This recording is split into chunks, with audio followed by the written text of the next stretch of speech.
Okay, so I am Steve Allen, and if you don't know me, I am the pastor of community engagement here at Christ Church. I have lived in Denton for I don't know how long, maybe close to 8 years or something like that now. I'm not even sure, but about 7 years ago, I started volunteering with First Baptist Church, feeding the homeless in downtown Dallas. And the Lord led me to a place, long story short, where I felt like he was saying, okay, that's awesome about Dallas, but what about the homeless in your backyard? And I found out not too long after that about a great ministry that I had never heard of. And I'd been at least a year in Irving at that point. And that was Many Helping Hands. And so I started volunteering with Many Helping Hands, me and my wife did. And then from there, just started working with them more and more.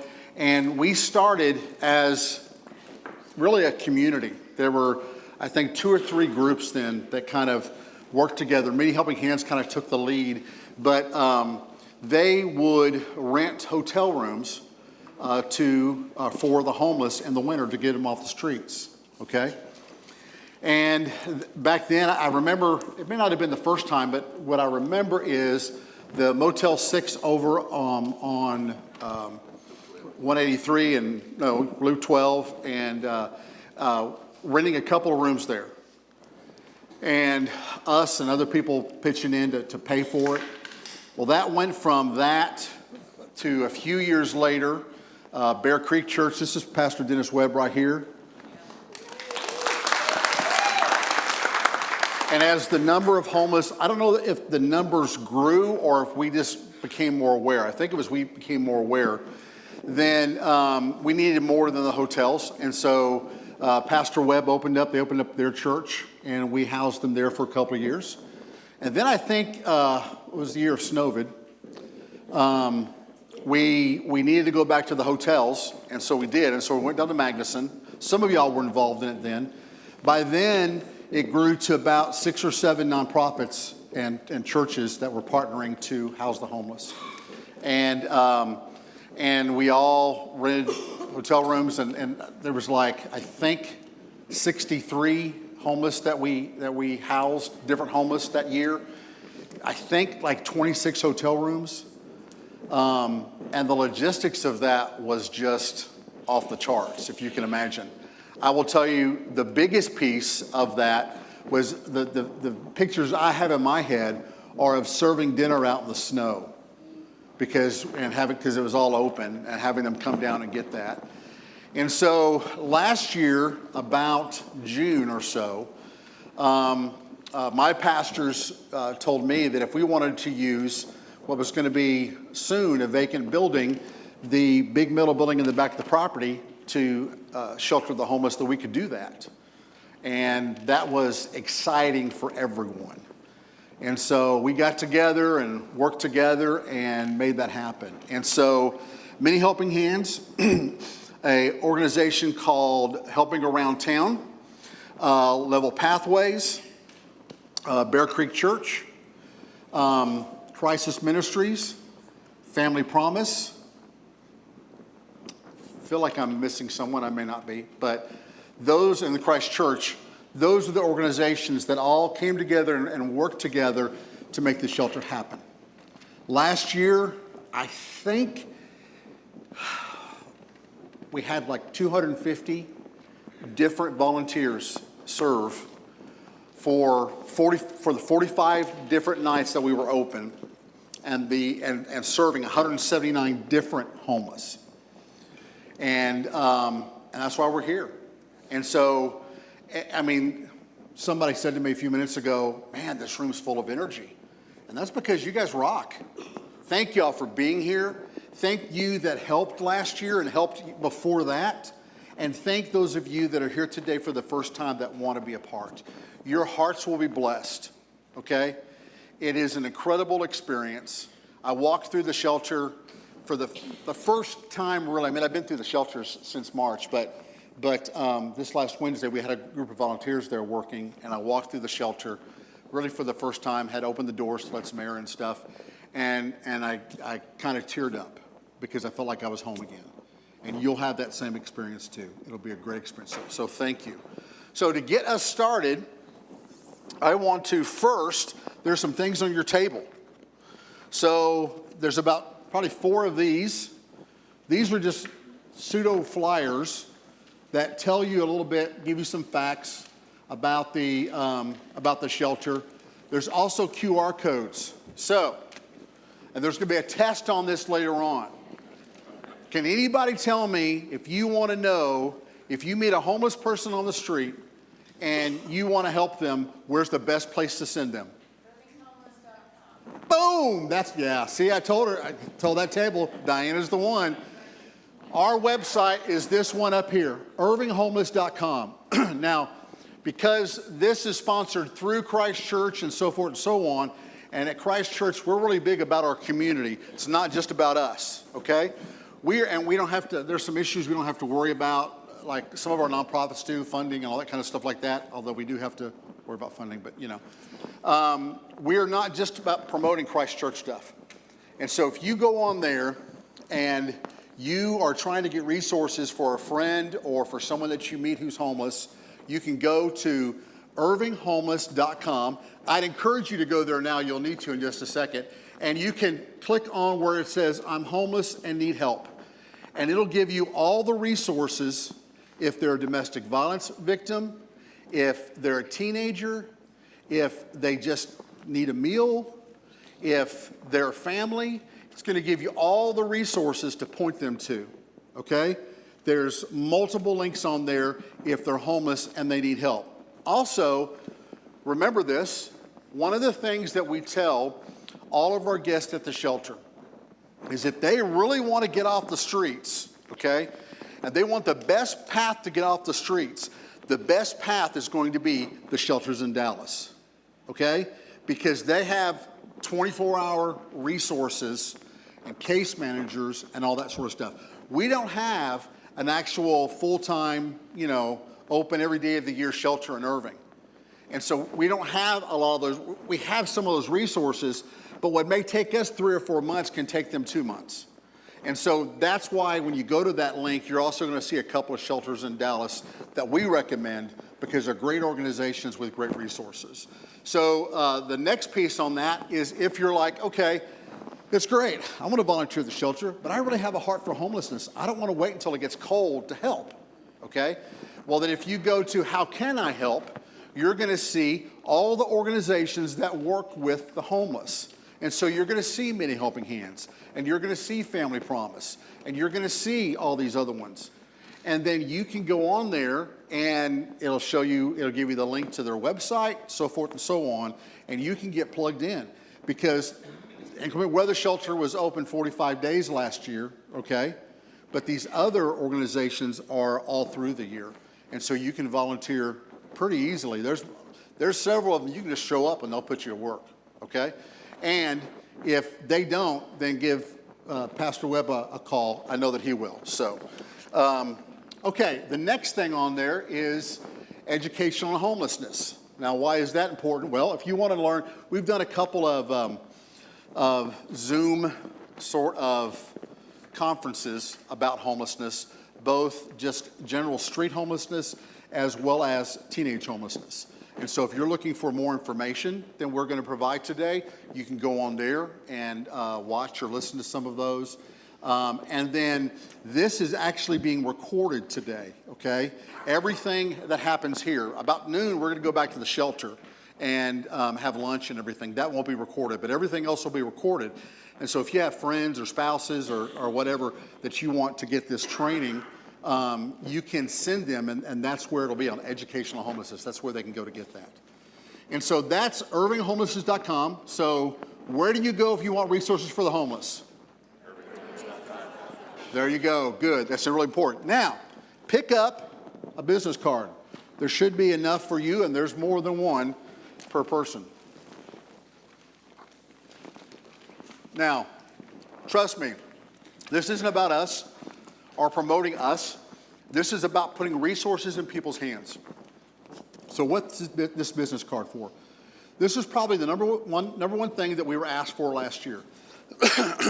Is there a way, if I'm at an intersection and I have someone who, maybe a panhandler or something like that, and I want to tell them about the shelter, is there a way I can do that that's simple? And this is it. And we have thousands of these. Yay. We've got those that are on the table, and we've got more. And so if you want to grab a dozen or whatever and take it with you today, and we run out, we'll print more. Because this is for that purpose. This is the easy way to put these resources in their hand. Because, you know, it's like, you know, you tell me your email address, guys, I'm probably not going to remember it 5 minutes later if I don't write it down, okay? What if I don't have a pen? What if I don't have paper? I'm just not going to remember. But if you have something you can give, okay, one of our friends, then that'll do that for it. And that'll do two things. One is this side here has the QR code for irvinghomeless.com, so they can go directly there. This piece here, text homeless to 55498. And Althea, let's go ahead and pass out that first handout. That is where they go. So the way that the shelter works with volunteers is that after we've done a background check, once we have your phone number, okay, then you're put into a texting system. And typically I try 48 to 72 hours prior to let the volunteers know the shelter's going to be open and when it's going to be open. And we send out a Sign Up Genius link that allows you to go on there and if you're available to pick a shift and so forth and so on, okay? So you're going to get a text already. This text is more for the actual homeless. So I will send out, typically, if we know 4 days in advance that we're going to open the shelter, I will send out a text every day telling them on November 15th, the shelter will be open, and it'll give them a link to go where they can see where we pick up and a little bit of information about the shelter and all that kind of stuff. So they're going to get that sort of news. There are other things going on. We had a texting platform last year that we used. Long story short, that number's changed. So it's going to take us a little while, probably into late November, before we build up our number base again. But at that point, we'll start promoting things like the Many Helping Hands Bear Creek Day Center, okay? We'll promote the fact that once a month, Irving Bible Church does a Laundry Love Day, where anyone can go and get their laundry done here in Irving, okay? Free of cost. So we'll start sending that sort of homeless information out on that. So we want for them to see this side for the resources, and then so they know when the shelter's going to be open in freezing temperatures, that's what the texting thing is. Okay? Pretty simple? Pretty simple. So we have a lot of things to go through today.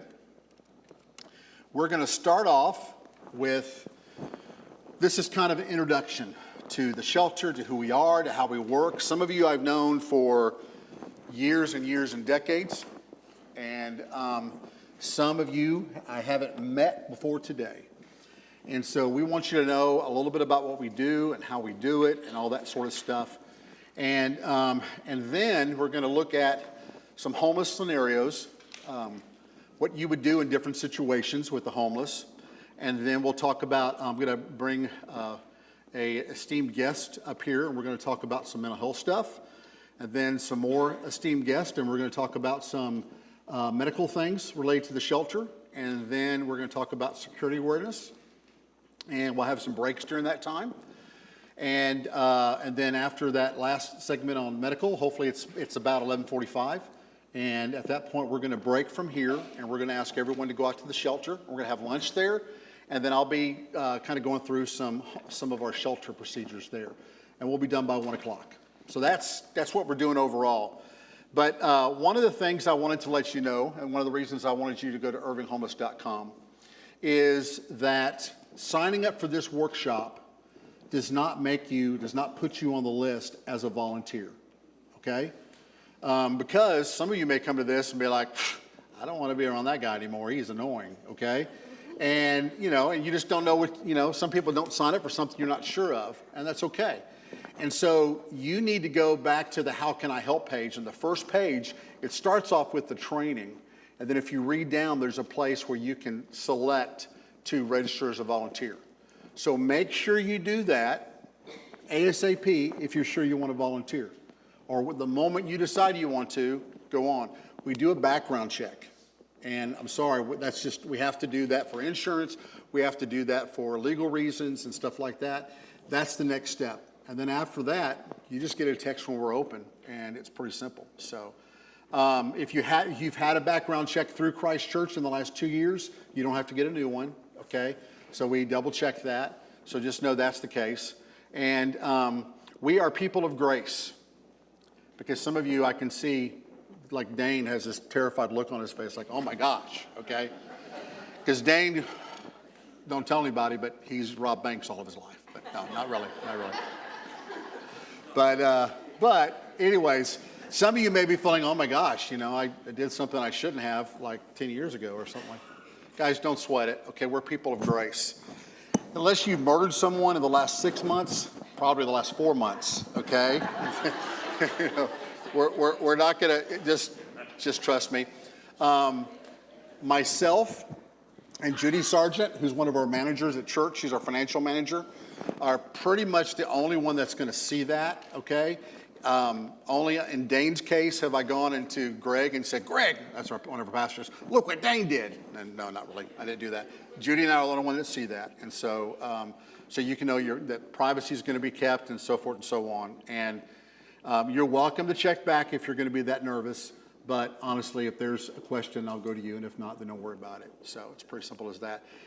And all I can ask you is that the background check process for our volunteers is a pain.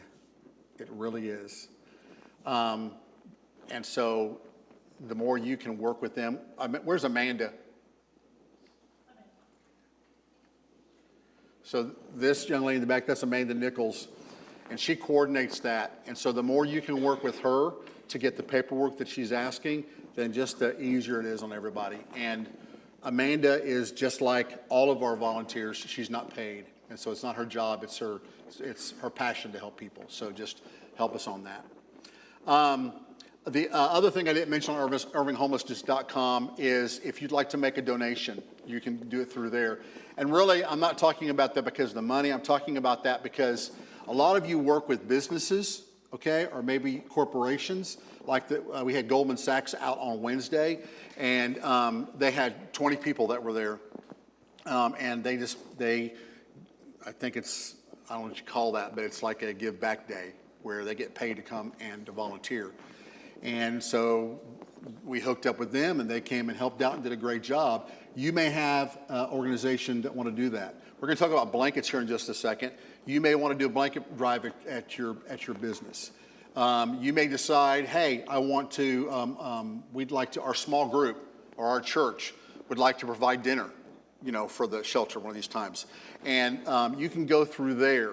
Any sort of donation that you want to make, you can go through the website. And it'll either give you Amanda's number, although I'll give that to you in just a second, or it'll tell you who to get in touch with about that. So I want to go through some dates real quick and give you some dates. You have those in front of you, so I'm just going to go through this quickly. Really, the first three are pretty simple, so I'm not going to say much about that. I will tell you on the prayer at the shelter, it starts at 9 a.m. We typically go about an hour and a half on that. That's what the last two have been. But what I tell everyone is if you can't come, that's okay. I get it. Everybody's busy. And if you can come and you can only stay for 30 minutes, that's okay. But if you'd like to come and join us as we pray for the shelter and for all the different things going on with the shelter, then you can join us on those days. On Sunday, November 27th, that is Thanksgiving weekend, until Sunday, December 4th, Christ Church will be doing a blanket drive. Our goal is to get 800 blankets. We're almost in the negative now, almost. Simply because we had 200 blankets last year, and we gave those to Austin Street Center in Dallas. They opened up a brand new building, and for whatever reason, they were short on blankets. And so my good friend there, some of y'all know him, Dustin Perkins, sent a text out and asked for folks to purchase, 20 $22 blanket, and I just called them up and said, we have all these blankets that are sitting there, you know, we can send those to, and so they didn't have to buy them, we gave them all of our blankets, okay? So that puts us at or near zero. So we've got to go from 0 to 800. Why 800? Because we're not going to have 800 people there. Well, because one of the changes we're making this year is we're not giving sleeping bags to our guests while they're at the shelter. We're going to use blankets. So we need more blankets. Also, we're going to allow our guests to be able to take the blanket with them if they would like to, okay? And so 800 is kind of our goal. You know, if we're open at 45 days, you know, and a lot of times they don't keep up with stuff. Anyways, so that's why we're looking for a lot of blankets. If you would like to donate blankets, if your church would like to donate blankets, if your company would like to donate blankets, that's why if you look at the QR code, that'll take you to the Amazon link, and that'll give you an example of the blanket that we're looking for, okay? Now, you're going to look at that and say, well, that's kind of small. Well, they just have cots. Okay, if we get them a queen-size blanket, that's gonna be a little bit cumbersome. For one thing, they want stuff that they can carry that's easy to carry once they leave the shelter. The other part of that is you'll see in a little while later that the shelter is a little tight, and so if we have blankets just strewn over the place, it becomes a trip hazard and stuff like that. People have asked, well, do you accept used blankets? And yes, we do, as long as it's not the huge type or like comforters, or like the crocheted ones, you know. And then even there are some you can get like for $5 at Walmart that are real thin, you know. But if you just kind of work with us on that, if we get those and you're not sure, go ahead and give us. But just don't get your feelings hurt if we give those to one of our other groups that can use that. So you'll be hearing more about that, but I put the QR code there, so if someone else wants to do that, another organization, I know Irving Bible Church will be doing that through their kids ministry here too. So our goal is 800, so if you want to help us out, there you go. Althea, let's go ahead and start passing out the clipboards. Okay, the next date this is a tentative date. So last year, we felt like it's tough to have a shelter with 85 cots over Christmas and have it sitting there, you know, empty at Christmas, at the celebration of my Savior, okay, of our Savior. And so we determined to open up the shelter. Because of just the way the calendar fell, Christmas Eve was on a Friday, and so we were open from Christmas Eve until Monday. Okay, there are a lot of things that we did that we don't normally do, just because it's Christmas weekend. So there were some challenges that we had to handle in different ways. Okay, don't look at all the clipboards yet, but one of the lucky winners, has our Christmas clipboard, and that is because this year, if we open, it'll be Saturday the 24th through Monday the 26th. When I asked our leadership team, I'll introduce them in a couple of minutes, but I asked them about how many of them would be able to serve at the shelter. And there was maybe a third, I think, that were pretty like, yeah, I could be there. You know, either family live out of town or, you know, different things like that. Or maybe, you know, they're single and their kids aren't flying in, so forth and so on. And so, yeah, I can be there. But we need enough volunteers to be able to operate the shelter that weekend, because there were many of us as leaders that were pretty much there the whole time, and I'll just be honest, that's not fair to our leaders. And so this year we want to know if you can be there. Then, and this isn't a blood oath, okay? That may change 2 weeks before. We'll be sending out a Sign Up Genius link around December 1st, and so you can sign up for shifts and everything then. But we just need to have an idea, because if we have like 5 people that sign up and say they can be there, we won't open. And that's not intended as guilt. There's no shame there. That's just what it is. I mean, you know, that's the way it works. So don't do it out of guilt or anything like that. Just if you can be there, sign up, and if you can't, that's cool. So all of these clipboards are going to travel the tables through the course of this morning. So just, you know, be aware of that. Past that, the other clipboards are about our teams. So we have, I don't know, I lose track of how many teams we have right now. We have like 8 different teams. But there are 5 teams that we're really looking for help for this morning, okay? The way our leadership team works, the way I think we work is signing up this morning as a leader is not a blood oath. We're not asking you to be there every time the shelter's open or anything like that. All it does is some of you, your schedules, like John sitting down here, he travels a lot.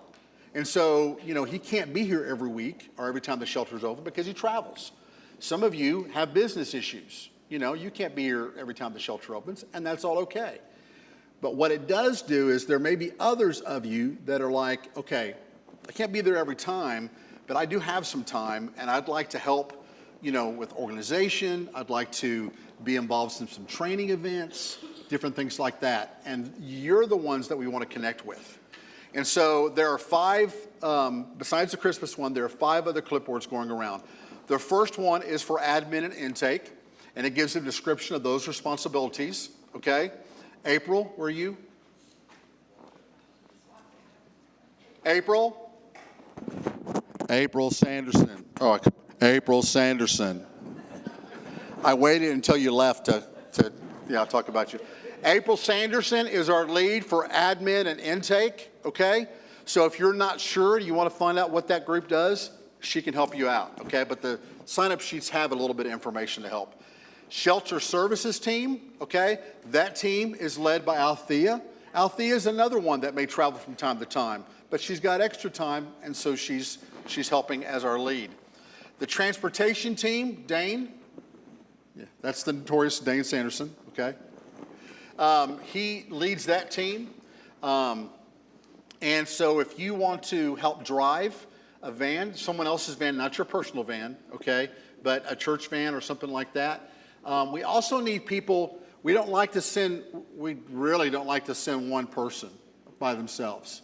And I would say we do all we can to have a man and a woman. If you're a homeless woman and you're going through some of the stuff that we'll be talking about in a few minutes, okay, it can be pretty intimidating to see this van pulled up and two guys, okay? So to make them feel comfortable, we want a woman on that. So we need some women who are willing to do that. That would be basically like from 4:30, 4:45 until maybe 6:30, something like that when that happens. But all that information is on there. Also, if any of you are available for that and you drive a CDL or you have a CDL license, we have one vehicle that requires a CDL. And so if you have that and you're willing, let us know. Same thing, you only volunteer when you're able to help. Overnight team, that's my team. That's the group that stays from 10 to 7 o'clock in the morning, okay? The biggest piece on that is that you do get, hey Bruce, you get sleep that night, right? Yeah. Well, kind of, yeah. But it's not a lot. I mean, honestly, it's 4 hours if you're lucky, okay? Because we'll have security overnight, but if something happens, if the police drop off a homeless that they picked up off the streets, okay, because of the temperatures, and they drop them off at 2 o'clock in the morning, then they're going to call you and say that they're coming, and you'll have to sign them in and get them a cot and everything. So there is stuff going on there. But if you're that type of person, I can really use your help. Men and women both, okay? I will also tell you this. If you're someone out there and you're willing to do this, and I mean this in all seriousness, and I can't do this with everyone, Bruce, but you need some extra money and you'd like for us to help you financially with that, we will do that. So just let me know that. But sign up on that list if you'd like to work from 10 to 7. And then the last one is volunteer mobilization team. And that's Amanda Nichols. Y'all saw her a minute ago. And that is pretty much gophers, okay? And most of the gophering is done during the week, okay? So gophering, receiving and organizing corporate donations. Hey, we got somebody dropping off 100 blankets today. Can you run up to the shelter and open the door for them and just make sure it gets inside? Shopping or store runs. I think Paige Hillis. No, you're good. I'm kidding. last year we needed some, I can't remember, I think it was cold medicine or something at the shelter. And so I called her up and said, hey, would you be available, to run to Walgreens and get some cold medicine? And she did that without, that's just who she is. And so shopping or store runs, it could be, an order pickup from Sam's where we place the order and you go by there and pick it up for us. Just different stuff like that. We can't, the main leadership team, if we're at the shelter, it's really difficult for us to leave, especially for an extended, maybe an hour, but not for an extended amount of time. And so, but then also when the shelter is closed, okay, most of us who aren't working are sleeping, okay? And so it's just helpful to have some extra help in those ways. And then from time to time, we don't get all the blankets washed, while the shelter is open, and we might need somebody to do that. So if you're available for that sort of stuff, just sign up and we'll let you know. That won't be a Sign Up Genius thing. That'll be it'll be on our list, and we'll give you a call and say, hey, can you help us out? And Amanda Nichols will be reaching out to you on there. So I've named some names, I've mentioned some people, I talked about a leadership team, and now I want you to know who those folks are. So these folks are incredibly important. Whether I like it or not, I'm the front guy. Whether you like it or not, you get to hear from me most, okay? But I guarantee you that nothing we could do could be done without these folks. Now, there's one person in particular that I want to introduce because I could not survive without her. Last year was long. It was a long winter, and it was incredible, but it was tough. And I want to make sure you know who the lady is who keeps me going, who takes care of me, who nurses me back to health, who slaps me around when I need it, and even when I don't, okay? And so Laura, would you stand up, please? This is my wife, Laura.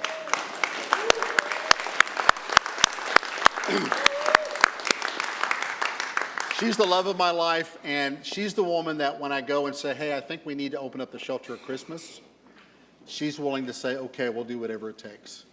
And so we pretty much didn't get to celebrate Christmas, at least not in the traditional way. We didn't go to I think we went to Christmas Eve service or whatever, but and that takes a special woman to do that, and that's her. Beyond that, okay, also important, also the people that I can't make it without is our shelter leadership team, okay? Now there's kind of two groups of this. One group of this is our executive team. And the executive team have been meeting after we all recovered from burnout and caught up on our sleep. About May, we started meeting pretty regularly, talking about what worked last year, what didn't work, and so forth and so on. And so April, y'all saw her earlier, okay? Althea, okay? Amanda in the back. Dane Sanderson, stand up. And y'all keep standing up, please. And then Mark Nichols. Now, keep standing up. Now, we'll tell you about Mark, okay? Anytime we open, just know it's his fault, okay? Because he is the weatherman that tells us, and he's a pilot also, so he has, I don't know, top secret. He's got some sort of code clearance or something. Anyways, but he's able to tell us this is what we think that is going to happen based on the facts, not just based on, what the weatherman says on Channel 4. By the way, we use the AccuWeather app. And so if you want to keep up with it, don't text me and say, hey, Steve, it's going to get down to 31 because you saw that on Channel 4, because we don't go by that. And, it's the AccuWeather app. That's what we use. Mark makes that determination and opens up likewise. Dane and Mark are on the shelter improvement team. We'll talk more about that later, but they're on that team.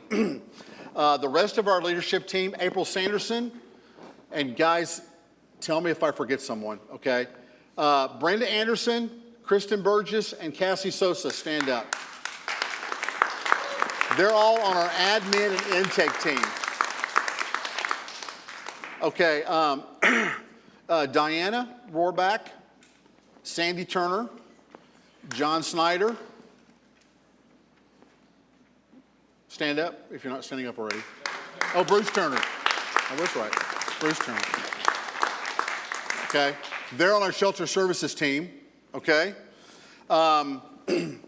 Our volunteer mobilization team, led by Amanda Nichols, is Paige Hillis in the back. Brina Snyder, where are you, Brina? Oh, back there right next to her. Erica Amelescu, and I don't think she's here, is she? Okay. And Sandy Turner. I've got Sandy's name right this time. Thank y'all. That's our that's our volunteer mobilization team. And then our street services team is Christy Stevenson, stand up, and they're my team. Lauren Douglas, Judy Sargent in the back, and then Michael and Delita Prohl, and they're not able to be here this morning. So that's them. And then someone that I won't talk enough about that does an incredible job, we have this year about a $25,000 budget for food, okay? But we will eat like it's a $50,000 budget. And that's because of the work that Maria Stinson does. So stand up, Maria. Stay standing up. So if your church would like to provide a meal or anything concerning food, okay?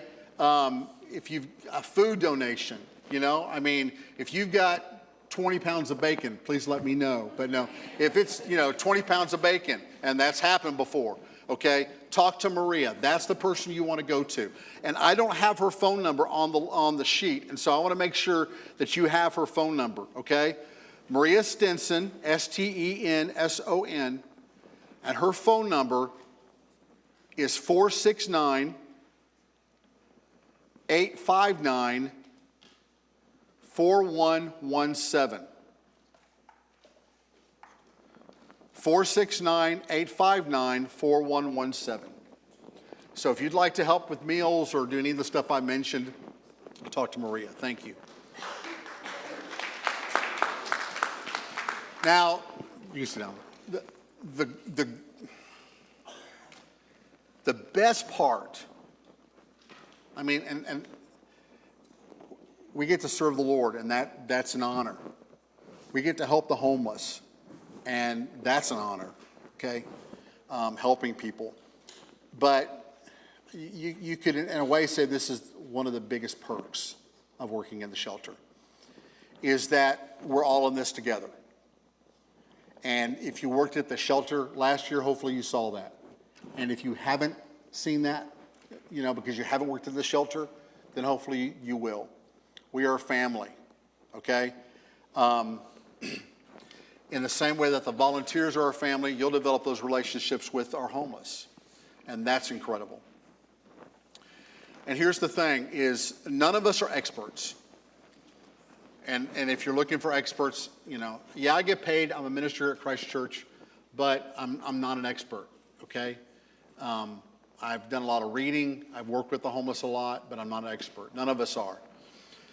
But God has brought us together last year to give food, shelter, and other resources for 179 different human beings over 45 nights. We come together, and through the Lord, we make a difference. And you being here allows you to be able to make that difference. What I say, and what I say often, is that it's really easy to get on Facebook and to rant and rave. And it's easy to pick up a sign and march. And I'm not saying you shouldn't do any of those things. The tough thing to do is to come out when it's 29 degrees outside and raining and to help someone. And not knocking those other things, but if you really want to make a difference in someone's life, this is where you do it. So, and along with that, we are not experts, but we are an expert at three things. And I hate to say this, but we are experts because we're experts at three things. We're experts at improvising, adapting, and overcoming. And Marines who are sitting out there, I know that's your motto, okay? But that's just something that, So when the power goes out, which it did at the shelter last year, okay, April Sanderson and I think Wayne Chesborough and I can't remember who else was with you. Althea, okay, were able to make that work, okay? And I get a phone call, I think I'm at dinner or I ran to errand or whatever, and that the power's out and, you know, I'm panicking because that's just what I do. And I get back and everything's taken care of, okay? Or other things happen and we figure it out. One time we were short on food and we saw that we were going to be short on food. So we improvised and it worked out. And we are good at that. And that's because we all hold to Philippians 4:13. And that is, I am able to do all things through him who gives me strength. And that's the bottom line. That's how we get through it. And, you know, there are caveats to that verse of, you know, being the Lord's will and all those different things like that. And that's true. But we know the work that we do when you help those that need help, when you help those that can't help themselves, okay, that is his will. Not just for me or a handful, that's for all of us. And he will give us the strength to be able to help those people in need. And that's how we get through it. Now, I want to go through a list of kind of our values, if you will. The better way, I think, to put that is, this is who we are, and this is what's important for us. Just so you understand, right off the bat, this is what we're about. The first thing, and these aren't, some of them are a little bit in order, but not really, okay? First thing is, we don't drive agendas, okay? Political or religious. We don't get anybody's face. We don't make every person pray. We don't make them go to Bible study, you know, if they don't want to, or anything like that. That's just not who we are. That's not what we feel like we're called to do. We're here to help without judging, okay? And it's as simple as that. And, but on the flip side of that, we do share Christ unapologetically. Now, by that, I'm not saying that we sit down, we have a line of people and we witness to everyone, for those of y'all who know what I mean by that, okay?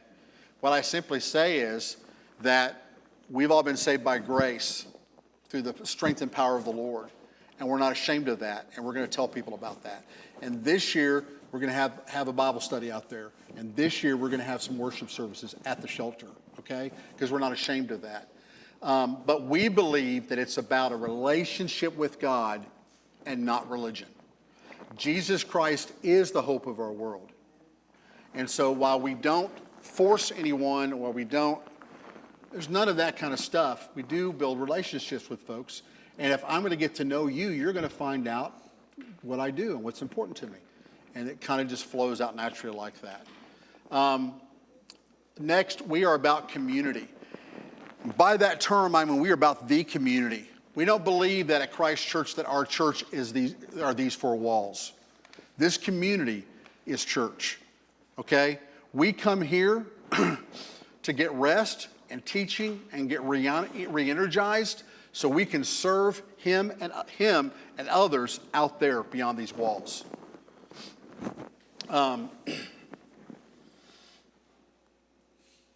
And one of the big pieces of that is because not everybody here attends to Christ Church, and even if it did, we don't agree. We don't see eye to eye on everything, and we don't expect to, okay? We don't have to agree about everything to serve side by side. And so it's really easy for me to work alongside Christian Burgess, even though she goes to First Baptist Church. No, because that doesn't matter. We are both saved by grace. Okay, we're going to be together in heaven. If we can't figure out how to get along here, which I don't think we've had a disagreement, then, you know, how is it going to work up there? So, you know, what church you go to doesn't matter. What matters is your heart to serve others. And so I'm glad you're here. The next thing is we're not the morality police. Guys, I think that most of us would say that a lot of the behavior that our homeless go through, we might say, man, I would never do that, or I could never do that, and so forth and so on. And that's okay. That's you. But we're not going to enforce our morals on them. We are going to build relationships with them, and we are going to offer help, okay? But in the end, there's the vast majority of them that aren't going to take that help right now. That's okay. We're not trying to drive morality. We're just simply trying to help people. We use the housing first philosophy.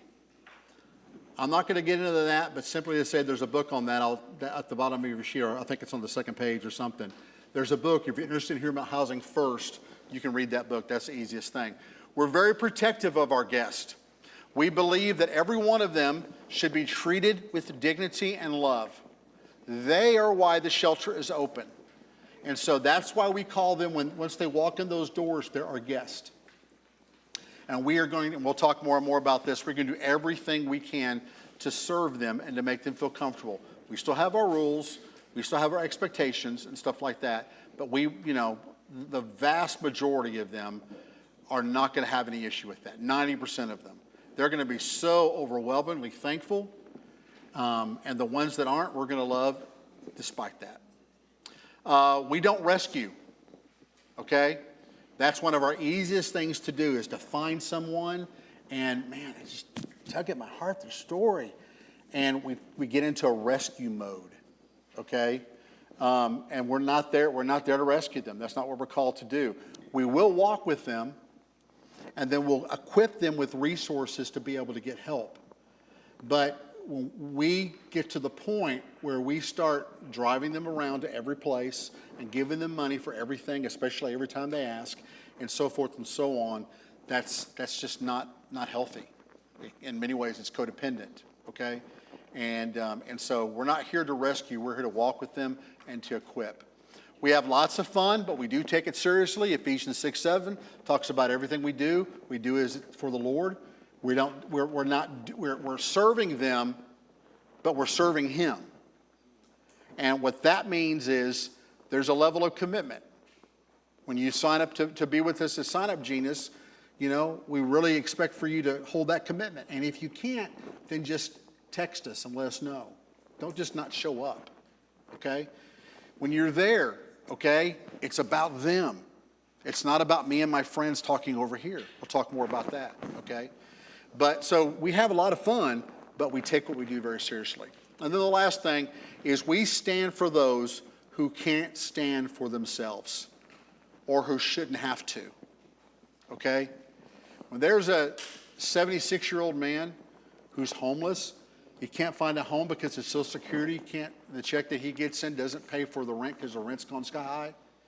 And so he's homeless, and he's out there, and he gets beaten up, and all of his belongings by some thugs get thrown into the lake, okay? No one should have to go through that. And he may not be able to defend himself because of his age and his health status, and he shouldn't have to. That's redundant. So we do what we can to stand up for those who can't stand up for themselves or who shouldn't have to stand up for themselves. And that, like many of you heard me say, 30 plus places in the Bible that talks about that we as Christians are called to do that. That is our responsibility as Christians. Not for certain, but for all of us, okay? So that's a little bit about who we are. That is the resources I show there address some of those issues. I think if I had to put an order, the best book to read first is When Helping Hurts. The second one, A Framework for Understanding Poverty. It gets a little clinical eventually, but if you've got that patience, man, it will enlighten you about working with folks in poverty. And then Housing First just goes through that philosophy. So a good website is invisiblepeople.tv, okay? You go on there, and they specialize in giving stories. It's out of California, actually out of LA. And so they constantly have stories and YouTube videos and stuff like that. So if you want to learn more about the homeless experience, that's a good resource to go to.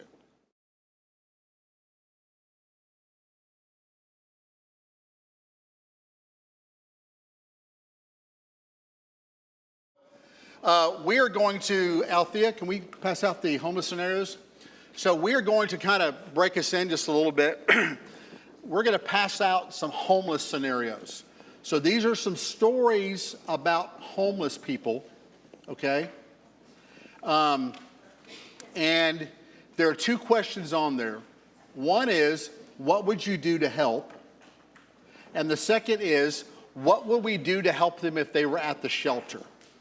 So those are two separate ones. This isn't what would you do to help them if you were at the shelter. If you met them at Kroger, if you met them, at a bus stop or whatever, what would you read the story? What would you do to help them? Okay? And then the second one is if you're volunteering at the shelter, what do you think we would do to help them? So I want you to take about 7 minutes, read through yours, think through yours. That's not much time, but that's discuss amongst yourselves, and then we'll come back and I'll go through a couple of them.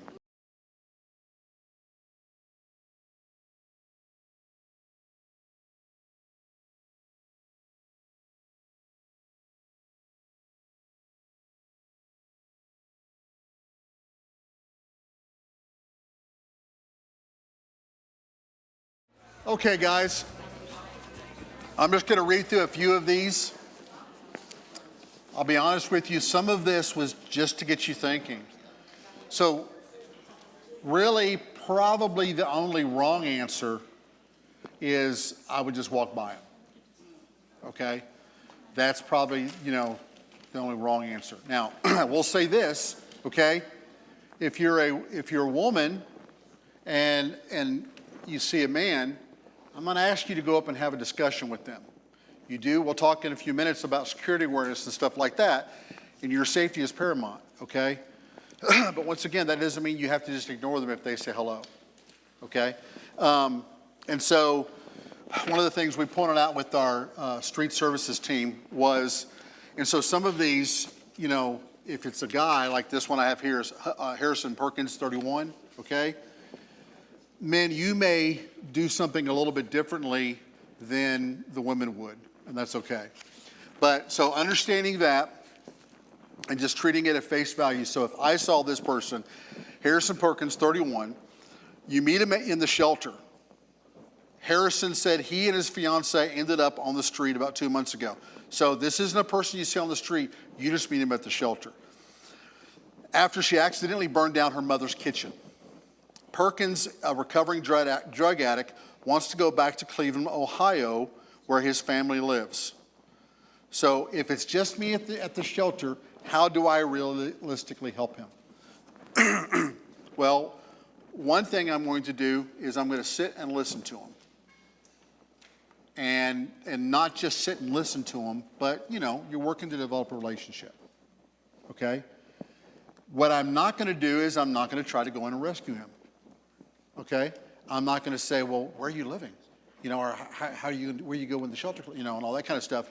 Just talk to him, get to know him, have conversation with him, get some facts, and that's just conversational. Okay, that doesn't become a grilling thing. Okay, that's rescuing.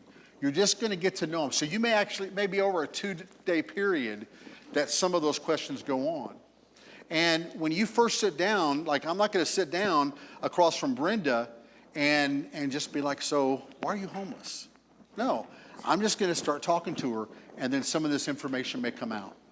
Okay, so that's what I would do. Just be in a relational mode, be relaxed, just talk to them. Oh, cool. Typically, not always, but a lot of times that'll be over a meal, so you're both eating. And just like it is with most people you don't know where well, there's going to be awkward silence, and that's okay. Okay. But just work on that.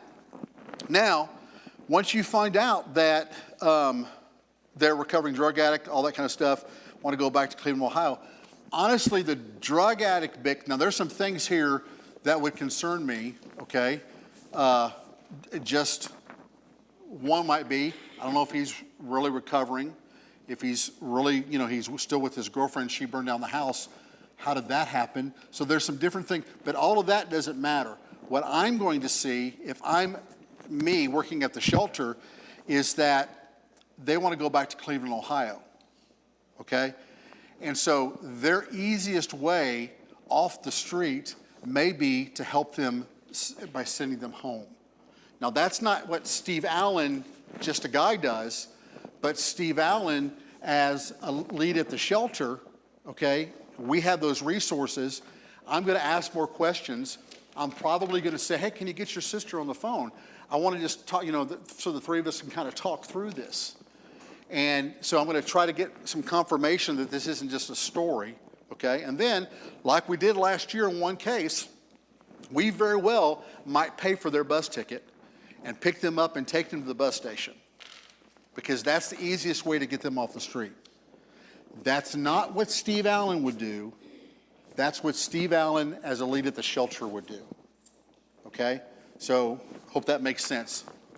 The next one, Barry Warren, 53. You met him at the shelter. So you meet him at the shelter. Barry says he's been homeless his entire adult life. After about 20 years without a home in California, he moved to Texas, where he says the benefits are better and life on the street is safer. Okay, that's the story, that's fine. The same thing holds true. If it's just Steve Allen, I'm just going to get to know him, okay? Especially at the shelter. Just build a relationship with him.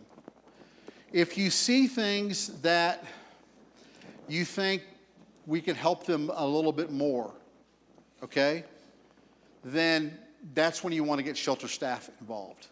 But just based on that story, I'm just going to get to know him, okay? I might give him this right here and say, you know, there are some shelters in Dallas and there's some other places in Irving that has some, like if he starts talking about, or if you notice that his pants are all torn, or if he mentions that he doesn't have a coat and it's so cold out there, you know, we have resources for that. And so you can give him this card and even show him on his phone or on your phone, hey, you know, you can go to the Many Helping Hands Day Center and they have coats and stuff where you can get them, you know, stuff like that. So that's what and that's probably what I'm going to do if I'm working at the shelter. I may ask him if he has his IDs. This year, you have to have your IDs before we help you beyond that. Now, we can help you to get your IDs, but we're not going to drive you all over the place and so forth and so on. So we're requiring them to have their IDs before we help them go further. So if he has all of his IDs, that makes it a little bit easier. At that point, and he's from Irving, I may work out a time to meet him. This is me, as working at the shelter. I'm going to get my street services team, and myself and one of them are going to pick him up and take him down to City Hall and get him on the housing list through the city of Irving. And then walk him through that process and be his advocate over what will be probably a 2 or 3 month process to getting him off the streets and in housing. Or I'm going to tell him, you know, if you don't want to take 2 or 3 months, then, you know, we can get you into Austin Street Center. Okay? So that's how I would help in that case.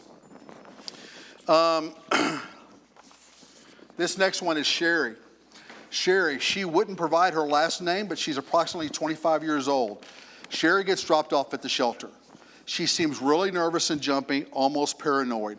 She talks rough, but her tone softens a little bit more one-on-one. Happens all the time. Her intake form is mostly blank. She says she's from a little bit of everywhere. A person who knows her from the streets tells you confidentially that she smokes meth and she shows up bruised a lot. So there could be a lot of different things at play there, okay? And that's when Steve doesn't do a whole lot. That's when I reach out to one of the volunteers who's there. It could be Sarah, it could be Sandy, it could be Tony. There's several. And a lot of times I don't even have to go to them. You know, when ladies walk in the doors, they're already on that radar. And they'll, you know, go to make them feel comfortable. Time and time again, we've had ladies at the shelter that come in all jumpy and all pretty paranoid. And once we get them a cot, we show them where they're going to be able to stay, and we help them to be able to get a hot shower and get a meal. It's amazing how their demeanor changes and how they start to calm down. And sometimes they'll just lay in their bunk and sleep, okay? Because this is the first sleep that they've had in weeks possibly, if not longer, where they actually felt safe, okay? And so we don't even see them after that. Then the next morning they wake up, and one of these folks will go, and we may find out, well, you know, she gets beaten up by her boyfriend. Well, we would start to talk to her about if we could connect you to a nonprofit that could help you to get off the street and get some help. Would you be open to that? And at that point is where we bring Brighter Tomorrows into it. They're on irvinghomeless.com. And we have connections there to be able to help them get off the street and into their shelter and their program. And so that is kind of the way it works.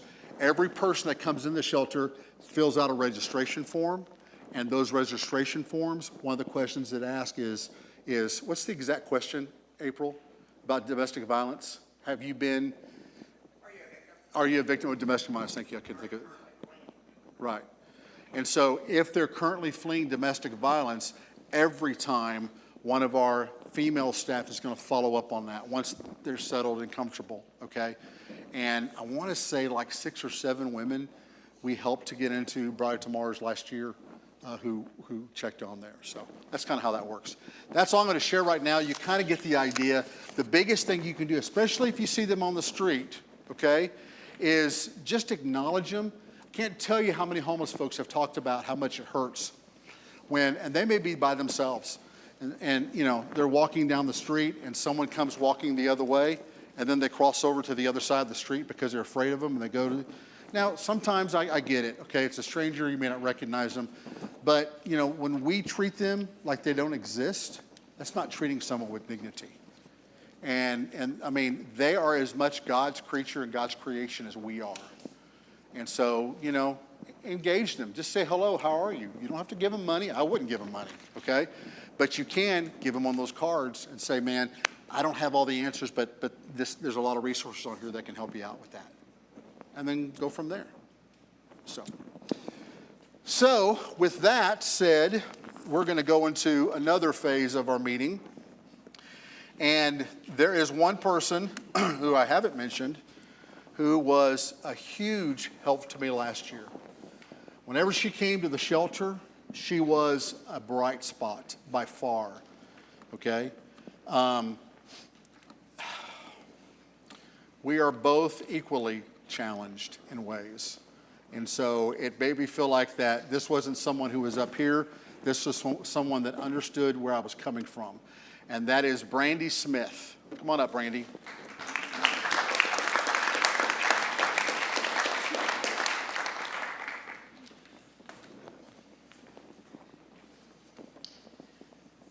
Okay, Steve. Okay, Brandy. I have a little bone to pick with you. Yes, ma'am. What did I do wrong? You said this was going to be a small group. You know, you used to help with those small groups, and those are usually 6 to 8 people. Yeah. This is not a small group. So, that's it. That's not my fault. Oh, really? No, I didn't know all these people were going to show up either. So, but we're glad you're here. We are thrilled you're here. That's right. Even if I'm a little anxious about that, no. Yeah. Well, we both are. So, like I said, there's a lot of things that we have in common. And so we're going to talk about mental health for a few minutes. Okay? Probably not as long as we want to. But the philosophy for this conference was, so last year we did a mental health first aid class, and it was like 8 hours long, and it could have been 12 hours long. The guy did a great job, but not everyone, I mean, some of you are stretching it to give 4 hours, much less 8 hours. And it was a whole lot of information, really good information, but not necessarily everything that you can, I mean, at one point your brain gets overloaded. So for the mental health and the medical, we wanted to hit the high points and to take it from a shelter mentality. What are some things that you need to know if you're at the shelter that are going to help you deal with folks with mental illness? Now, a couple of misnomers that are out there, and one is that all the homeless people are crazy. That's not the case. The experts say, although I still don't buy this number, that 30% of our homeless population suffer from mental illness. Okay? I believe those numbers are higher. Some of the people that work in the profession full-time would say the same thing. And part of that is because of the ones that we work with, of course, but that one of the things that's out there is that the longer you're on the street, the more you develop mental health issues. Okay?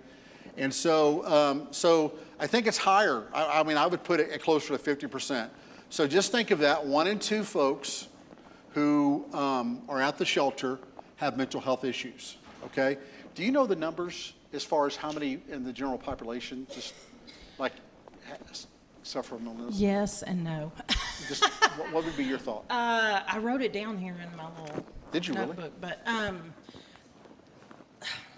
now you've put me on the spot. I'm sorry, I and didn't mean to do that I'm not right gonna off be the able to- bat. I know, right off the bat. Do you think I it's mean, 50%? there are a lot of people who have Yeah. anxiety, depression, bipolar disorder. They're taking medication for some mental illness, which is in the Diagnostic and Statistical Manual. There are 300 different illnesses, you know, in their mental illnesses. The difference, though, Steve, and I think it's really important to point out, is those in just the regular community have a lot of support, a lot of social support surrounding a mental illness. They have someone that wants to know about it. They have someone that sees them consistently and says, "Hey, Steve, I notice you're acting a little different today." They have that support, whereas a lot of our homeless people are totally isolated. Right, So they right. don't have that. Yeah, for sure. But the reality is still that the numbers are high in the homeless population as well as in the general population. A lot of you sitting out there today know that you have mental health issues. Many of you are on medication. That's also a big piece that's different, okay? But you still have those same issues. And so, you know, the more we work to be empathetic and to see that homeless person or our guest at the shelter, not as someone that's this different, but as, no, they got a lot of the same issues as I do. I just have support. I have this, that, and the other. And the better it is, you know, we can see people that way. So this is a big question, and we've Okay. got other questions. But just to start, so first off, introduce yourself better than I did. What are your credentials? So I'm a licensed professional counselor and supervisor. I've worked for about 12 years as a professional counselor. I had not had a lot of experience in a homeless shelter before I came and helped with Christ Church Shelter. But what I did have experience in was working in psychiatric hospitals. I had experience in going to the hospitals and assessing, is this person suicidal? Are they homicidal? Yeah. You know, what do we need to do to help them? I've worked in foster care and I've done teaching, so I've had a kind of a broad range of experience in just working with people who are struggling with life issues. Right. And you're an LPC-S. What does that mean? Yes. So an LPC-S is someone that teaches other counselors to become counselors. So I supervise hours that they are treating people. You know, they're counseling people, and I'm supervising those cases. Okay. So, Okay. So not only did Brandy come to the shelter last year, but she also had some of the folks that she worked with counseling-wise to the shelter last year, and it was a big resource. She decided, I don't know why, to move back to Wichita Falls this year, so we won't be able to see her as much. But I can guarantee you, whether she likes it or not, we'll be calling her and asking her advice on some different things. So, oh, and Steve, I forgot an important thing. Yes, ma'am. I do just have to tell you. 7 years of work. No, I'm about to have my PhD in marriage and family therapy. So, woohoo! That's exciting. There you go. so does that mean you're Dr. Brandy Smith? Eventually, in December, I'm going to make you call me doctor. Yeah, and she will. I also want to, just so you know this, because of working at the shelter so much and some of the things that I encountered, okay, not a lot of those things most people don't know. There's a handful that do. I reached out to Brandy at the shelter and met with her for about 6 or 8 weeks just to process and work through those. Because, okay, there's nothing wrong with getting help if you need it at all. If she was here, I would recommend her to you in a heartbeat. But if you're looking for a good counselor, I wouldn't hesitate to recommend to reach out to her. So it was a great experience working with her in that way and not just professionally or whatever you would call that. Right. I don't know what you over there. So one of the things that they say about the homeless is that it's hard to work with issues on them, like to get them to stop drinking or even to get them to give up drugs. Because those, correct me on any of this you want, those are coping mechanisms. And while some of them had those, and that's what led to their homelessness, some developed those coping mechanisms on the streets because they're in trauma. They're experiencing trauma. So what do you think about that? How would you define trauma, and how do you think that relates to everything? So trauma, I mean, the easiest way to define it is I am overwhelmed and I'm alone. That's the simplest way that we can say that. And so that can be anywhere from small t traumas, like a child has to leave his elementary school and move with his family to a brand new elementary school. And that's overwhelming, and nobody talks about that. And it can be big T traumas, which are like sexual abuse, sexual assault, physical abuse, domestic violence, those kind of things. And I don't have the support that I need. So the part of the deal with trauma is most of our chronically homeless individuals, which are about 10% of the population of the homeless or persons experiencing homelessness. About 10% of those have complex PTSD. And so, for instance, it's like grief. So if you lose one person, somebody dies, you're going to go through a grieving process. But if you lose multiple people, in a year, it's complex grief. And it's cumulative grief. And so, for instance, our homeless people spend 24 hours a day on the street. They don't have a safe spot to be. And so, one thing, they don't have a space that's theirs. Right. Like at the end of a day, I can go home, you guys can go home, and you have a little spot where you can exclude anybody you want to, and that's your space. You have control of that. They don't. So their brain is constantly being bathed in what's called cortisol. And cortisol is a stress hormone. And it's actually a neurotoxin. I mean, it actually degrades parts of the brain. And so that creates some huge issues. When you have too much cortisol in your system, you have increased impulsivity. Right.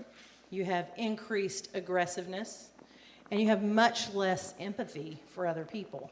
So, a lot of times we look at the homeless people and we say, oh, wow, they're really aggressive or they're really angry.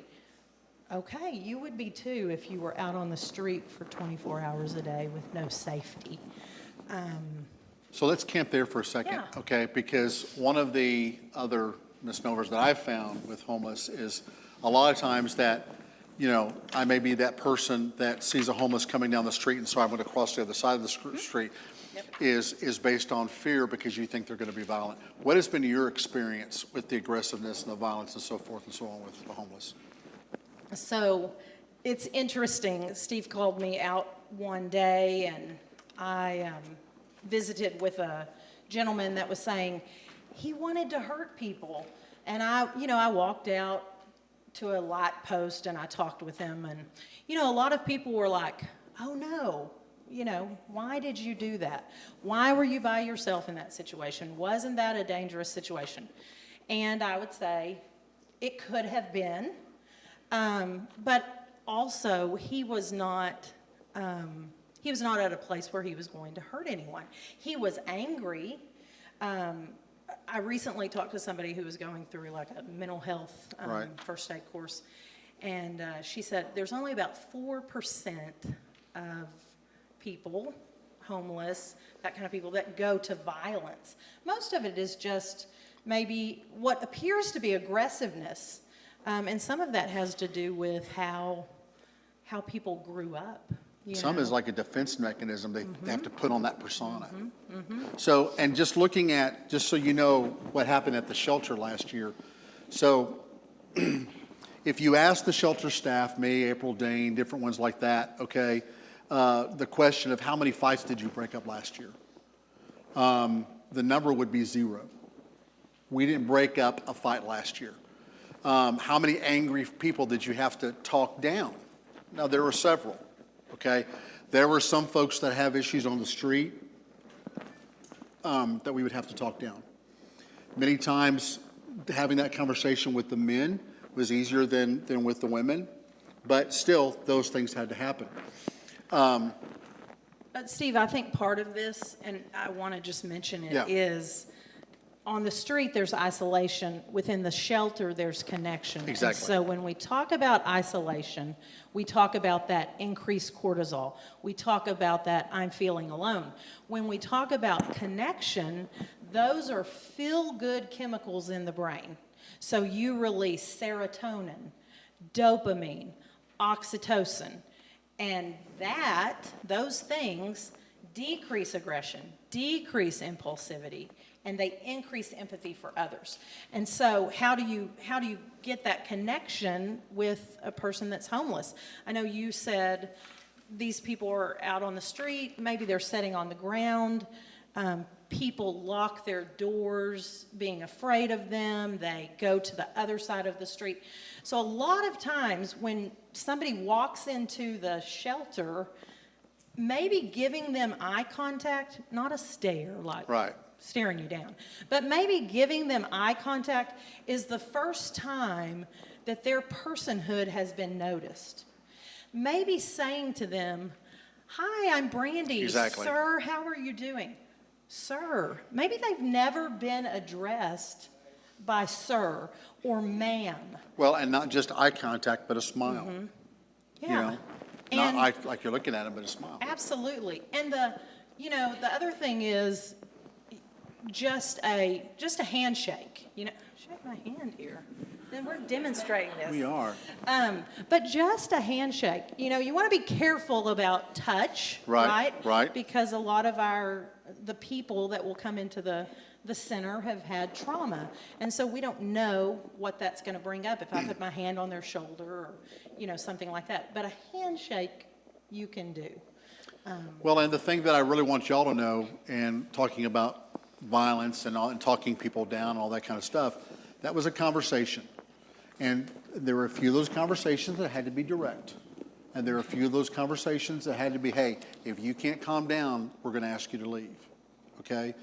But those conversations took place. They never resulted in violence, okay? And I think there were 2 cases, I think just 2, that we asked people to leave, okay? And they left. In one of those cases, we were concerned that they were going to leave the property, and so we did call 911. We did ask the police to come just to make sure, because it was at night, and just to make sure that they left the property, okay? But when I did that, I had probably 5 people with me, okay? Because, number one, if you are, why can't I think of anybody? If you are Javier, okay, and you encounter that, number one, I'm not going to ask Javier to have that conversation with them. And if I hear raised voice or anyone does, they're going to alert one of us, and we're all going to come, okay? And most of the time, we're going to stand in the back. We're not all going to come like a gang and confront them, but we're going to be watching, okay? And then be there, because the goal is to talk them down and to calm them down and to de-escalate the situation. And that is what happened the vast, vast, vast majority of the time last year. The situations de-escalated, and it did not result in violence, and everything was calmed down. And so I don't want to talk about mental health and all of these things and have mental health issues. They have, issues and problems. I don't want, and that sort of thing. I'm trying to tell you that, guys, trust us, okay? If there's something that pops up, we're gonna take care of it. We're gonna deal with it. But a lot of it is, as we build relationships, it's just understanding where they're coming from and then responding likewise. Right. And Steve, I was listening to a training just recently on some of the working with homelessness. And one of the things they said was individuals in poverty come from not necessarily a dignity culture, but an honor culture. And so in a situation where maybe two people are elevated, right? They're, yelling, hey, I'm going to get you, you're going to get me, blah, blah, blah. The deal is, if somebody was going to fight in the center, they're going to fight quickly. Right. And it's going to happen, and you're going to hear noise and commotion. Right. That never happened. You might have had to step in and say, hey, guys, knock it off. But that has to do with the honor culture, which is, I can't back down in front of this whole group. He can't back down in front of this whole group. It makes him look weak. But if Steve can step in, so that's why they stand up. Maybe they posture. Maybe they walk slowly. They're really trying to be respectful of the policy and say, Right. help us not to fight here, Steve. Help us to be able to both back down, Well, and the beauty of the way the shelter's set up is everyone comes through that office. If you haven't been there, you'll see that. But everyone comes through an office, okay? And April and myself, or other folks in similar roles, are in that office. And so many, many times we see or send something before they ever get out into the shelter. And that allows for us to walk or to follow or whatever to address it like that, so. Yeah. And then, once you do that, and many times that didn't mean, because by the time they get inside, they're calm. They just left the street with 30-mile-per-hour winds and a, 20-degree wind chill factor and freezing cold out there. And they've been in that mode walking from downtown, Irving. And so they come in, they are going to be on a little bit on edge. But like I said, the majority of people come into the shelter and begin to calm down. And if they don't, then we help them to do that, and they typically do. So, Absolutely. yeah. So what are some general types of mental health issues that you encountered last year that you might encounter in a shelter? So one is, there's your typical depression, anxiety, and then you have things like that seem bigger, which are schizophrenia or schizoaffective disorder. You also have personality disorders, and I'll tell a little bit about those, but the interesting thing is, with a personality disorder, sometimes the person just kind of looks like a jerk. It's like they're just kind of agitated and irritated, and they're not very kind. But if we can remember that there are quite a few of the homeless population that we'll encounter that may have a personality disorder, we can say, it's really not, I don't have to personalize this, This is somebody that's been diagnosed with enduring characteristics of their personality that aren't necessarily going to change, that cause some issues in relationship with other people. Yes?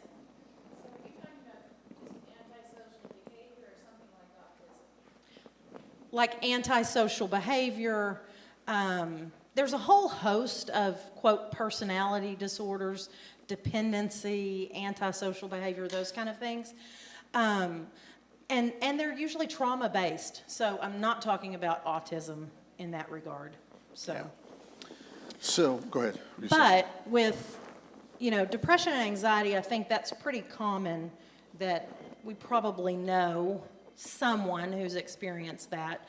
Schizophrenia tends to be somebody who is out of touch maybe with reality at times, maybe hearing external, internal stimuli, so hearing voices, experiencing something, some kind of tactile hallucination.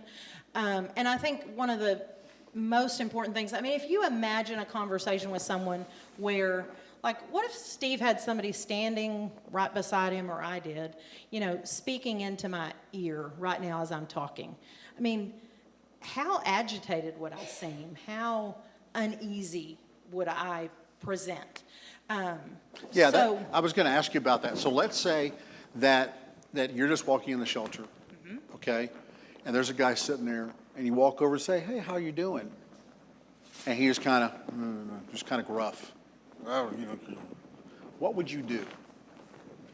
Well, kind of depends, Steve. I mean, Well, honestly, I mean, you know, when we ask that, so I might, hey, how are you doing? Brr, you know, he's watching TV. So I might circle around somewhere else. Perfect. That's what I was getting know, at.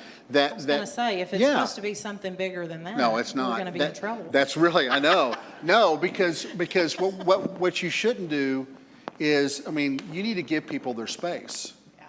okay? And so if they're sitting there and they're not bothering anybody, and they don't really kind of get gruff unless you approach them, then just give them their space. It's kind of like, forgive me, okay, I'm old, so I'm on Facebook, okay? And one of the things that floats on Facebook is to, you know, remember the people that you talk to and that you engage and the issues that are going on in their life, you know? Don't just take them at face value, you know? So if I meet somebody on the street and they're in a bad mood, okay, well, they may be rude, but they also may have just had a major issue happen of stress in their life. And you know, it's kind of that same way. These guys are going through trauma. These guys are going through stress. And so give them their space. And I talk about having conversations with them, but sometimes they don't want to have much of a conversation, and that's okay. And it may be because of mental health issues. It may be just because, you know, they're enjoying some peace and quiet in a safe place, and that's okay. So. Right. Yeah, some of these people don't have, you know, 10 feet of space that is their own, or, you know, even 3 foot of space that's their own. So when they get to sit it on a couch at the shelter and read a book or watch TV, they don't want Steve coming up talking to them, you know. They might want me to come up and talk to That's them, right. not Steve. That's right. Well, well, there's a whole piece that I won't go through, but yeah, there are things that I learned. I learned at the shelter, and I'm taking some steps to ask for some help in some situations, because not everybody responds to a big bald guy like, you know, other people do. And so that's okay. They may respond. Some I might be able to have that connection with, and some Dane might be able to have that connection with, or, you know, Cassie might be able to have that, you know, connection with. And so, yeah. And that's part of why there's sometimes kind of a backup person. So, you know, I may be having a conversation. The day I was having a conversation with a guy outside, I talked to Dane later, and he said, you know, Brandy, I was watching you through the window, right? So, okay, so he's kind of monitoring this situation. Well, that's what we need. We need, you know, Steve's talking to somebody over there. Maybe they're unhappy. Maybe they're a little bit upset about something. But there's one of us that is kind of backup, so that, you know, Steve can tag out if he needs to and say, hey, it's your turn to try this, you know, this isn't working. Yeah. So, And then there are people we could probably both think of that it didn't matter how much we wanted to help them, they were going to be in a bad mood. And once again, that's okay. But it's also good to understand that, you know, they can't become my project. Sometimes that's just the way they are. I'm not going to rescue them from that. Yes, ma'am. What if you have somebody that's an active user, using Delaware? So, Do you have any kind of medical, I know you're not a medical facility, but do you have medical that, have a nurse or a doctor that you could call if you needed to, or would it be a law enforcement issue? it would depend on their behavior. I guarantee you had people there last year that were high, okay? And most of the time, we didn't have any issue. Once again, we're able to see them in a couple of real severe cases, and they didn't get out of the office, okay? And law enforcement were involved. We haven't had any cases thus far where we need to call to get medical help. A lot of times, you know, like we had one guy last year, you guys know who I'm talking about if you were there, that you could tell when he was high because he would kind of be bouncing off the walls. Now, when I say bouncing off the walls, you just have high energy, okay? And when, you know, he would want to fix his bike, or he'd want to fix something he found on the street, or, you know, he'd ask to borrow the tools. And that's what he would do. But he wouldn't bother anybody. We wouldn't do anything about that as long as it doesn't become an issue. Would you turn it back out into the pool, or would you try to engage some kind of support? It depends. If you break the rules at the shelter, if you get violent, there are other rules, okay, then yeah, we would send you back on the street. But if you get violent, we're going to call 911, and then PD is going to come and help with that. And that's what we did in those cases. But while it's our responsibility to serve others, okay, it's our responsibility for the safety of others too. And so I would hate that he had to end up on the street, okay, in the cold. But the reality is, if he's going to endanger anyone in that, in that shelter, then I would rather him be out on the street than endangering anyone else, okay? And Steve, part of the benefit of having that office where everyone comes through is Steve gets to say, welcome, we are so glad you're here. And he gets to say, I mean, some people interpret that as they're watching me. That they know I'm here. They, maybe I've got drugs on me. Steve's aware, he's watching me. Some people go, wow, I just feel really welcome. But that initial contact says, Right. we've got things under control here. Things are going to be safe here. We have eyes on you, those kind of things. One of the things that we plan to do this year that's changed from last year is we'll have security cameras. We'll have them on the patios, we'll have them in the main area, we'll have them down the hallway by the men's area for those of y'all who have been there. And we'll have a monitor for that in the office. And it'll be in a prominent place. And so every person that walks in that place will see the feeds from those security cameras and know that they're being watched. That in itself, just that interaction where you tell them the rules, and that does two things. For those people that are problems, they know they're being watched. For those people that are not problems, which are 90% of them, okay, they feel safe. So. Okay, so you're a certified counselor, almost doctor, Dr. General or whatever you want I don't want that call you. expectation. I So, just want okay, the title. no pressure. No. Just the title? Yeah. Well, in comic books, I used to look out never mind. So as a certified counselor, what are some other things that you saw last year at the shelter? So one of the initial things that I saw, which I thought was just a unique observation, and this does not answer your question, so I'm sorry, Steve. It's all right. Go I ahead. don't think I've answered any of your questions No, really, you're doing great. Was, I would walk into the shelter when I was first there, Steve and April and them had been there and knew everyone. Sometimes I didn't know who was homeless and who was the worker. I mean, I think one homeless individual thought Yeah. I was homeless, Yeah, I thought, yeah. oh, I need to. I didn't always look Dress good last better. year, guys, And so. Okay, Steve it's was probably rough. me. That's right. It was rough some days. But, we're just, at the end of the day, we're just all humans. It's kind of a level playing field. Now, you're supposed to wear a name tag, so you know. But I didn't particularly do that particular day, so. Yeah. Anyway,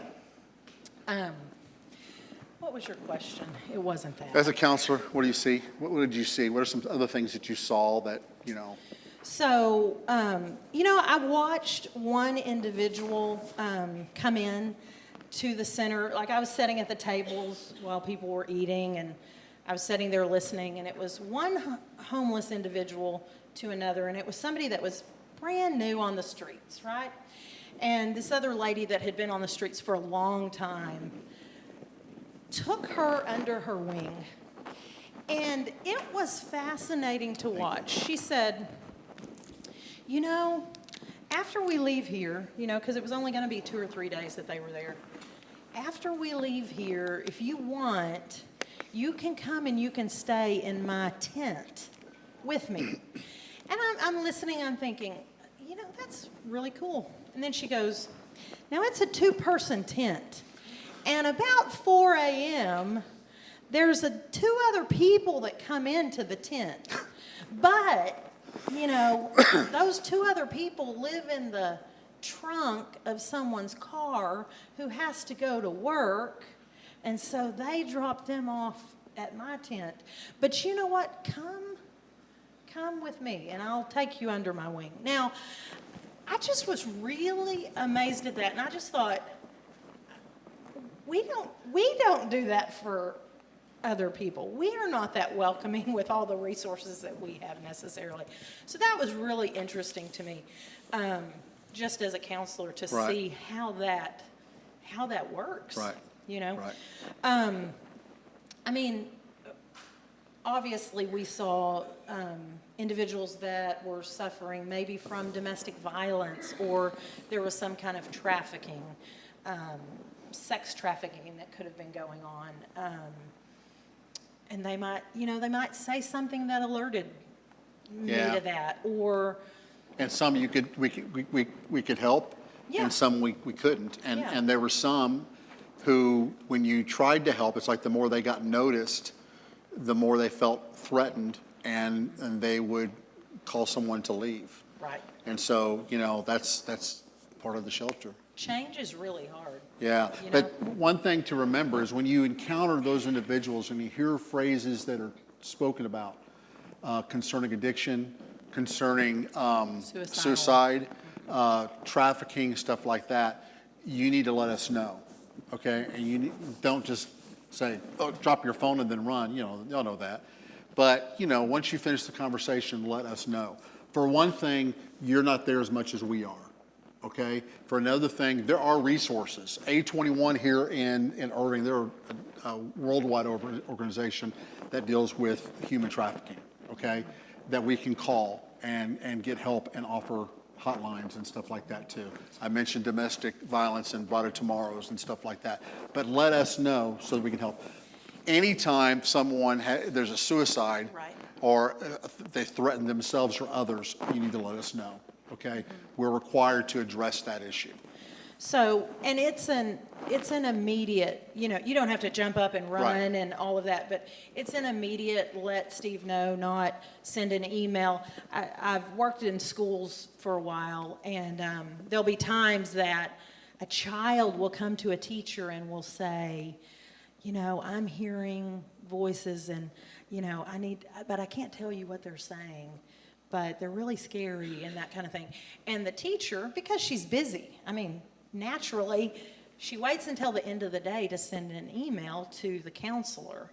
But what really needs to happen in the school or in the shelter is, okay, you hear this, you hear something questionable, you just walk over to Steve, walk over to April, and just say, hey, we need to maybe talk further with so-and-so. Can we call Brandy? Can we call David? Can we call whoever it is? It may be a social worker, a counselor. Yeah. Because there's liability in that, and we care about humans, right? We don't want these people to make a drastic decision because of a momentary. That's exactly right. And Problem. and understand that even when you leave, your shift is done, that we're still going to be working on that. So you may not, because of confidentiality stuff, sometimes it's happened, like if there's a woman that someone's working with domestic violence wise, and they may not get to a shelter until the next morning, okay, I typically would follow up with the woman that was helping and say, I just want to let you know, we got her to safety, okay? But you're not always going to hear. But we take every issue seriously. Right. Okay. And homeless people in general are about 7 times more likely to have a completed suicide than just the general population. Yeah. And I think because it's kind of a hidden population, we don't necessarily know that, we don't hear that, we don't know those statistics, but they are more likely because they don't have a lot of hope. They don't have a lot of support. They don't feel like things are going to change. So we're kind of off script. But there's one thing I wanted to make sure we talked about. So one of the things that when you see someone who's being suspicious, okay, or someone who maybe they're high, or just someone who they're isolating, just different things like that, and it may or may not be mental health issues, okay. Do you have any guidance on how would you help in those situations? Are there any do's and don'ts or that sort of thing? So you're going to work to approach them in a very calm manner. You're going to focus not necessarily just on what you're saying, but on your body language. People who have experienced trauma are focused on body language. So if you're anxious, you know, maybe you're even just cold, but you're like this, or you're doing this because your back's hurting, but they feel like you're coming in an authoritarian way, then that's going to escalate things. So you want to do things that are going to de-escalate the situation. And again, I don't know if this is what you want to know, but some of the things, you're laughing. I'm trying to read his mind here. Some of the things that, you know, are just easy things for you to do are to sit down and listen. So you're going to just ask them a simple question. If they want to talk, they will.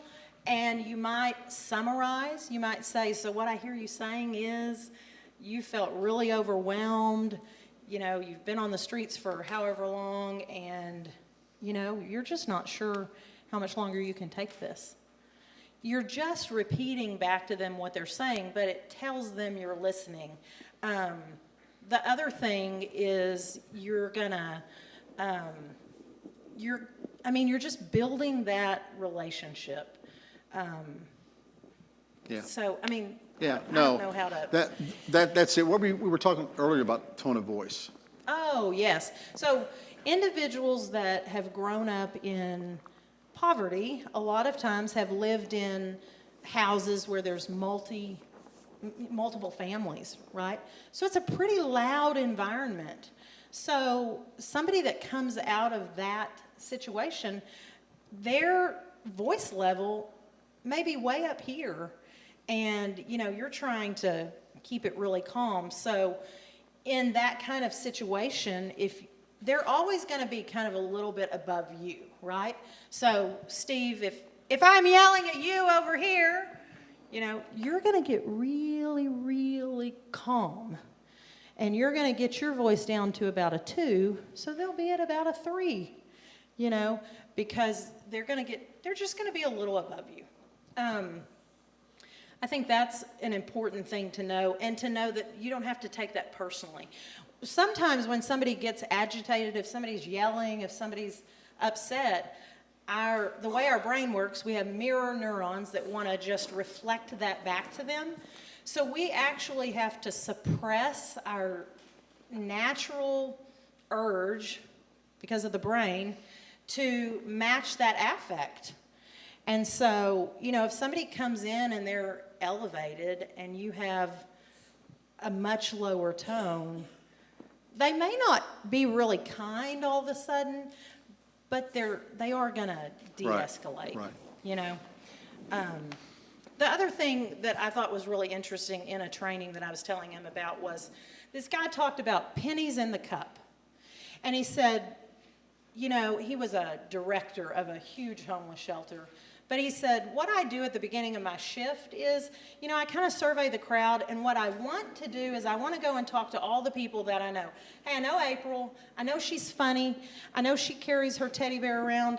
I really like her. She's great. I know this lady. She's got great stories, blah, blah, blah. But instead, you need to look at the Steves. No, I'm kidding. That's right. That's right. No, you need to look for the people that might cause trouble later. And what you want to do is you want to put pennies in the cup. And what those are things that cause feel-good emotions. So, hey, Steve, how are you? Doing good. Hey, how's your dog that's out there? You know, or whatever. He's doing good. Yeah, you know, whatever you remember, it's like there's a penny in the cup with each of those. And so then later when I have to say, Steve, could you turn the volume down just a little bit? You're getting a little loud. Then he goes, okay, Brandy's been nice to me. I can do that. I can comply. And so you want to look for those people, you know, and build those relationships. And there are times that I will tell you that we'll even go good cop, bad cop. And I will typically be the bad cop and let someone else be the good cop. And, you know, that works too. So I wish we had more time. Yes. I know you do. Yeah. Okay. But we have to end this. We need to get on to the medical segment. So will you be around very much I'll today? be around for a little bit. For a little bit. So if you have specific questions, she will be available for you and for all of your needs. So thank you, Brandy. Okay, Michael Perry and Browns, if you guys will come up. So let's see.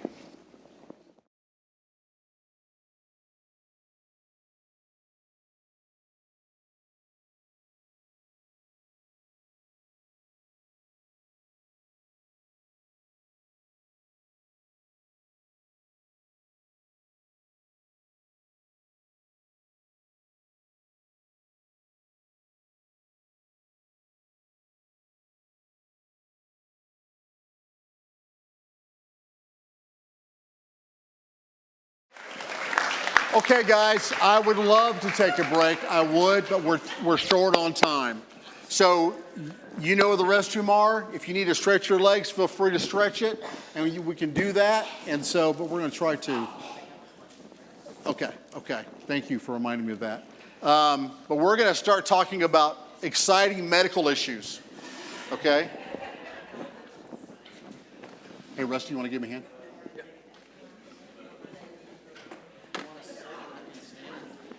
Oh, I'll stand, that's fine.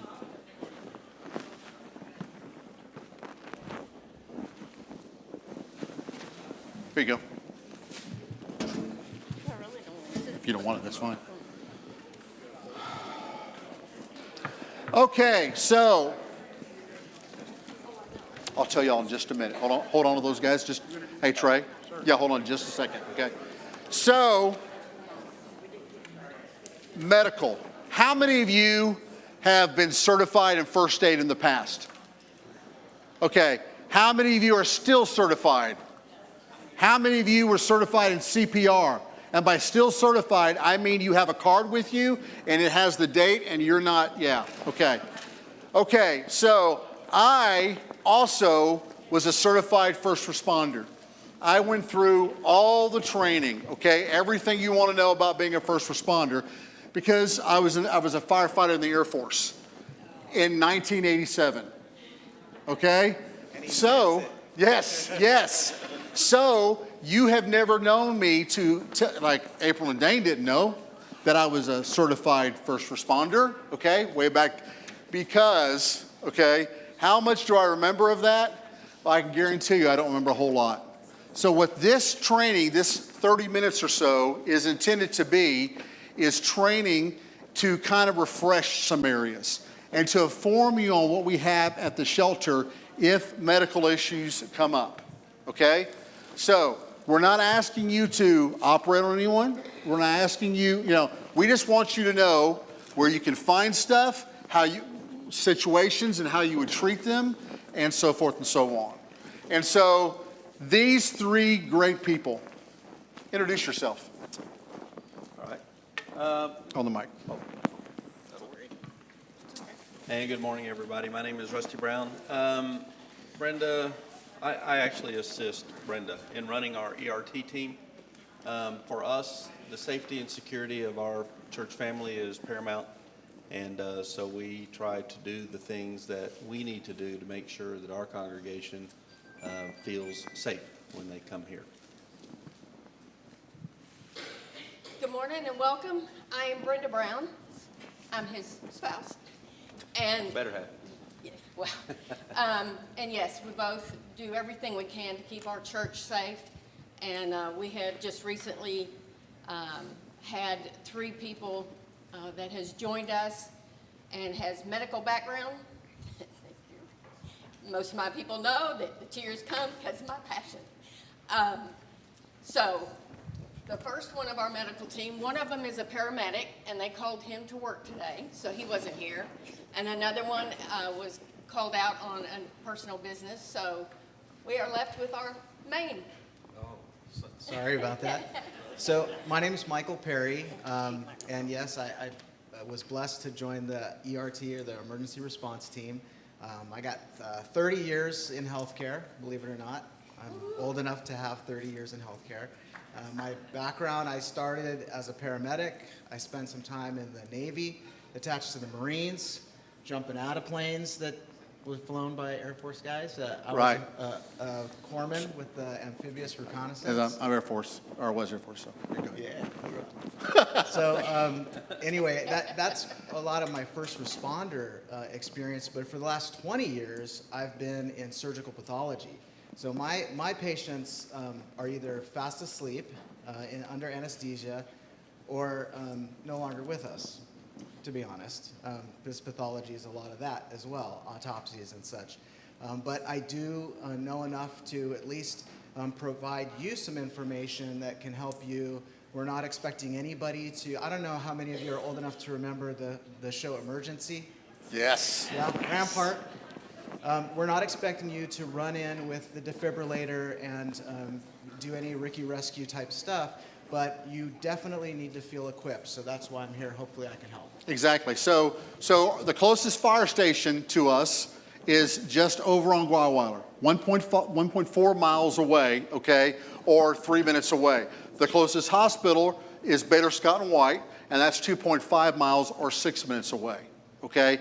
So they're close. How many times did we call 911 last year? We called quite a few times, because I think that especially he is going to say, if not them, that when in doubt, a serious situation, you call 911, whether it's for PD or whether it's for medical assistance, okay? So just understand that we're volunteers, and there are times that we have to deal with things, but we know our limitations and we know when to call for help. But, okay, there's some things at the shelter that will hopefully help us to help folks that we don't need to call 911 for, or that we can do until medical assistance comes. So we have a couple of tools. So this is an AED. What does the AED stand for? Automatic or automated external defibrillator. Awesome. Cool. Okay. I can never pronounce that. Anyways, so this was in the office last year, okay? And then we're going to have a new and improved first aid kit, okay? Along with some other tools. They're going to be located in a different location. They're going to be located in our storage room in a metal cabinet right by the door. When we get to the shelter, I'll show you where that's going to be, okay? But all of our stuff, all of our aspirin, ibuprofen, all of those different things will be in that one cabinet in a centralized place. And so you know, if someone walks up to you and for whatever reason they've got a gash in their arm, they're bleeding, okay, you know where to take them. Is not coming and, hey, April, okay, he's got a cut. The place you take them is to that first aid area and have them have a seat, okay? And at least put pressure on that if you need help. If not, hop in the bag. So before we get into all of those things, you want to go through what's in our bag real quick? Or actually, this is our emergency response team bag. So what will be in our bag? The trick is usually finding what you need, but you might have to dig. You might have to dig through it to get what you need. But we'll have things like the burn shields, if anybody has a burn, minor burns, anything that looks more than like first degree, just a surface burn, that's going to be something that's going to need medical attention. This is a pulse oximeter. This is a new addition. I felt really, I don't want to say at a disadvantage, but I felt like we needed to have this just so we could kind of see where people's oxygen levels are at, mainly because we have many people with COPD, and that chronic obstructive pulmonary disease is one that you don't want to administer oxygen to these people because typically their oxygen levels, they have a low saturation normally. Without knowing what somebody's oxygen level is at, I felt very uncomfortable having oxygen around, and we do have an oxygen canister. There's also a blood pressure cuff in there. I don't know if you held it up. Yeah, you may not know how to take blood pressures, but anybody that does, certainly it's a... Do we have any nurses or doctors or anybody like that in this? Okay. Anybody play one on TV? That's right. Sleep at a Holiday Inn Express last night?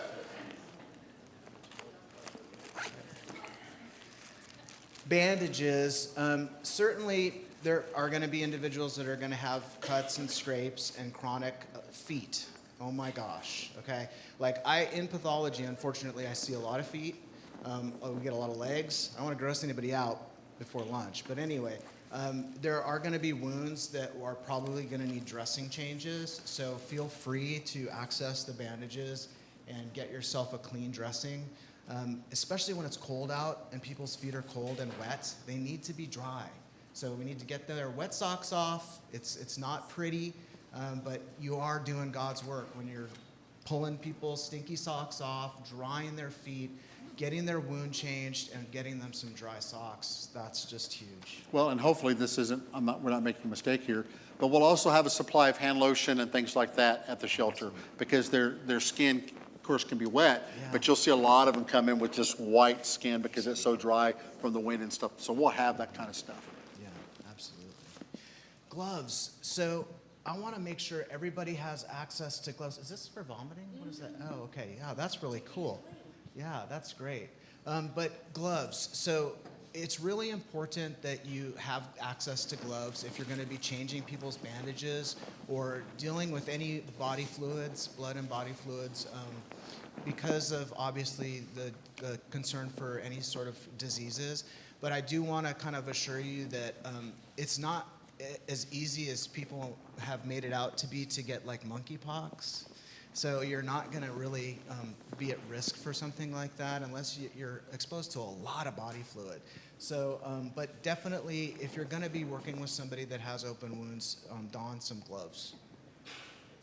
Okay. And while we keep talking on this, why don't you go ahead and pass those out now, please, the first aid things.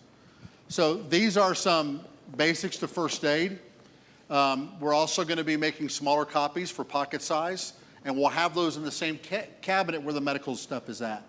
And so you're welcome to, of course, keep this or to get with the pocket size when we have those in November and so forth and so on.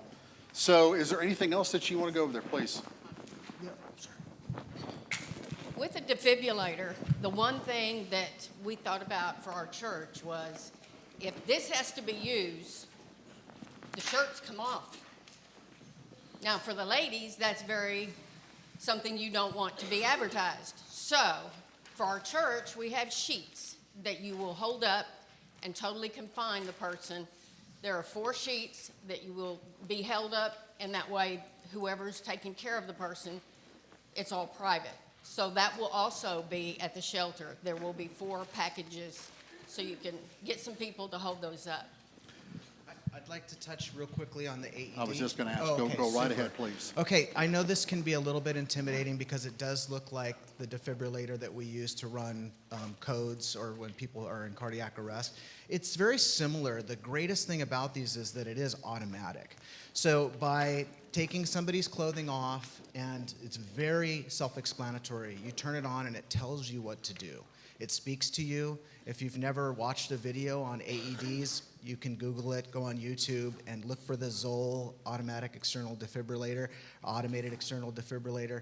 And the video is very informative. It's user, like plug and play, super user friendly, but it will analyze. So if you suspect that somebody is just not looking good, they're diaphoretic or sweating very profusely, they're listless, they're not able to communicate with you, throw it on because it will analyze their heart rhythm, and if they're in like atrial fibrillation or something that's shockable, it will tell you that.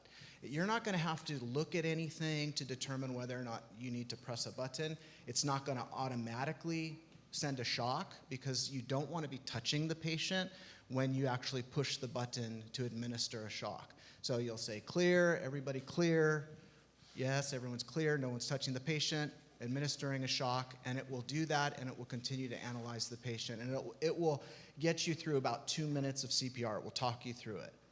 And the other thing that I wanted to talk about is this aversion to CPR, especially with people that you don't know. A lot of times we found that folks weren't wanting to start CPR. They may have seen it once before, they may have actually done it, but they're leery of giving any breaths, like mouth to mouth. Just know that chest compressions alone is extremely valuable, and that's really all we can expect of you to do, is to provide good, firm chest compressions as it instructs you to do. That would be enough. So even if you can do that, that would be giving them a benefit to possible life-saving. So what does that look like? The chest compressions, basically, you're going to have somebody down who's going to be, you want to take them down on the floor just so that they're supine or lying flat on their back. Basically, you'll lean over them, you'll cross your hands in front of them like this and kind of bend your elbows a little bit, but you just push down. You push down about an inch, inch and a half into their chest. Good CPR breaks ribs. And you might hear a little bit of crack, crack, crack, crack. That's okay. You are saving this person's life. If they need CPR, if their heart is stopped or their rhythm is in a state that requires you to provide those life-saving pushes onto their heart to get it to squeeze blood through their body, having a few broken ribs or bruises is not going to be a problem at the end of the day. So, that's really what it So looks like. without actually shocking someone, Oh, yeah. will we be able to run through this? Yeah, I don't necessarily want to open I don't want to open that either. Yeah, but basically, So let's, Michael, let's try this. If you guys will all do this for me. So would you lay down? Oh, sure. Okay, lay down over here. Yeah. Yeah.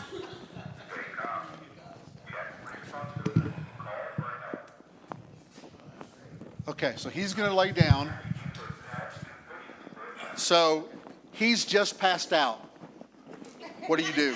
hey, Rusty, are you okay? As just a normal guy, not as your EMT, what would you do? I'm just a normal guy. There you go. Rusty, are you okay? Something's going on. Hey, Brenda, get me the external defibrillator. Get me that thing, the green thing, the pads, that they talked about. Thanks. Call 911. And then come back to me after you've done it so I know you did it. Okay, let's stop right there. Okay, so first call 911. So someone has to be called 911. When that happens, okay, you're going to give them the address of the church. The addresses are posted all over the place just in case 911 needs to be called. So the address is going to be close. The second thing is you're going to be asked to stay on the phone. So whoever calls 911, stay on the phone. The next thing that needs to happen is that someone needs to be a runner and run down, because we know where the shelter's at, run down to this entrance into the parking lot. So when the ambulance gets here, you're able to wave them and say, come on this way. And then hopefully a second person can be waiting on the outside of the shelter. That just helps us to be able to find them. Okay, so we called 911. We've got, you know who it is, and they're going to be typically just a few feet away, and so he's going to know that's happened. Yeah, so basically I'm going to want to cut his shirt off. And the bag that we have does have scissors in it. If you can't get it cut off, you need to try to take it off or take it up because you need his chest exposed. Okay, and this is the point where we might want to think about, okay, the sheets, especially if it's a female, okay? But even if it's not. So because there's typically several of us around, so someone, and some of the homeless are great helps also, okay? So someone needs to be making sure there's not a crowd, watching, and that sort of thing. And then a couple of you need to make sure, grab those sheets and hold them up so that there's some sense of privacy there. If I can mention something really Please. quick about the females, you need to take the bra off. Well, a lot less common these days, but some bras have metal wires, like underwires. And when you're going to be administering electricity anywhere, that can arc and it causes like burns and it just doesn't give as effective a shock. So you got to get them totally. We cut everything off and we get them naked because we really do want to give them a full assessment. So once you've done that, then you're going to tear open the package. I want to save this one, so I don't want to do it. But basically, I don't know if you can see this. It's all together. So our defibrillators like we use in the hospital, the gel pads that we use are separate, so you have to know exactly where to place them. These are not. So these are stuck together, so basically you just lay it on the chest, and the pads will be in the right place by just doing that. You don't have to figure out where they go. Okay, basically we're trying to get something across the heart this way. And that's how the pads are set up, with the blue part in the middle, the sternal overlay right in the middle. And well before this step, okay, I guarantee you that shelter staff are going to be there, okay? So we're going to need your help. Thank you. We're going to need your help because we don't want to be 5 minutes before this happens. But as soon as something happens, it's not all relying on you. You'll have other folks there to be able to help you with this. Oh, these old knees. Basically, after that, you'll turn the power on, and it's going to talk to you. Unit okay. Adult pads. Okay. So, Stay calm. Check responsiveness. Call for help. so it literally tells Attach you everything. defib pads to patient's bare chest. And it will analyze at this point. You have a question? I do. I just am curious, when you say you're cutting away. Attach defib pads to patient's bare chest. Are you pulling the clothing out from underneath them, or are you just pulling it away from the front of their body? You want to take it completely off if you can, but if you can't, it's okay that they're lying on it. You definitely don't want them to have any metal on them, but you know burns is something that can occur, and it's better to give them let the AED analyze them and let them have the defibrillation if they need it, rather than being too concerned about burns. I just wanted people to know that, so that they take the bra off, because a lot of times people would think that it's okay to have the bra there, and it's just not. It's easy to get it off, so. Anything else here? Is that, Basically, it's going to analyze, it's going to give the shock if necessary. If not, it will not give the shock. It will tell you that, and it will basically have you wait until EMS arrives. And that's really where the ABCs come in. Sorry, I know. I'm sorry? Well, here's the thing. Just upper clothing, if you're dealing with this type of a situation. Now, in a trauma scenario, if somebody had fallen, then absolutely you want them completely naked. We have a question. What if the men are real bare-chested? Yeah, so that is a very good question, because that does occur, and also when people are truly in a cardiac event, they're usually very diaphoretic, they're very sweaty, and a lot of times the pads won't stick real well. That is a normal problem that we come across. You basically just, at that point, you're doing your very best. I don't think that's on. Is that on? You're just doing your very best to make sure they stay on.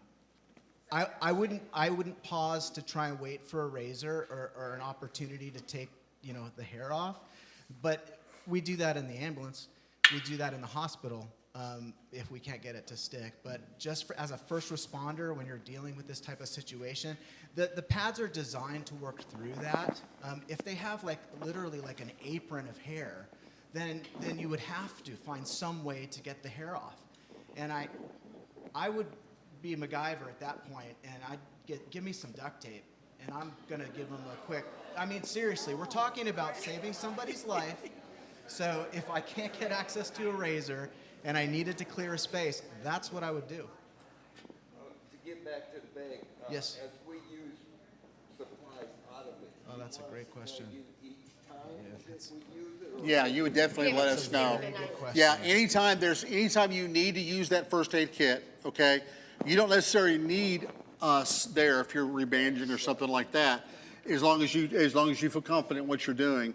But you always need to let us know you've done that. We need to know that someone was injured to that extent, or that are injured to that extent, or whatever. We just need that communication. So yes. I know some first aid kits have a razor in them. Do you know if Awesome. that's something that should be in there? We will make sure we have a razor in there. Yeah, it would be good for somebody that's really hairy, but at the same time, your time is of the essence here. I mean, the sooner you can get somebody attached to the AED, I wouldn't pre-shave and then attach them. I would only do it if you are absolutely having no way to get the pads and to get the AED. It will tell you that it's not able to register.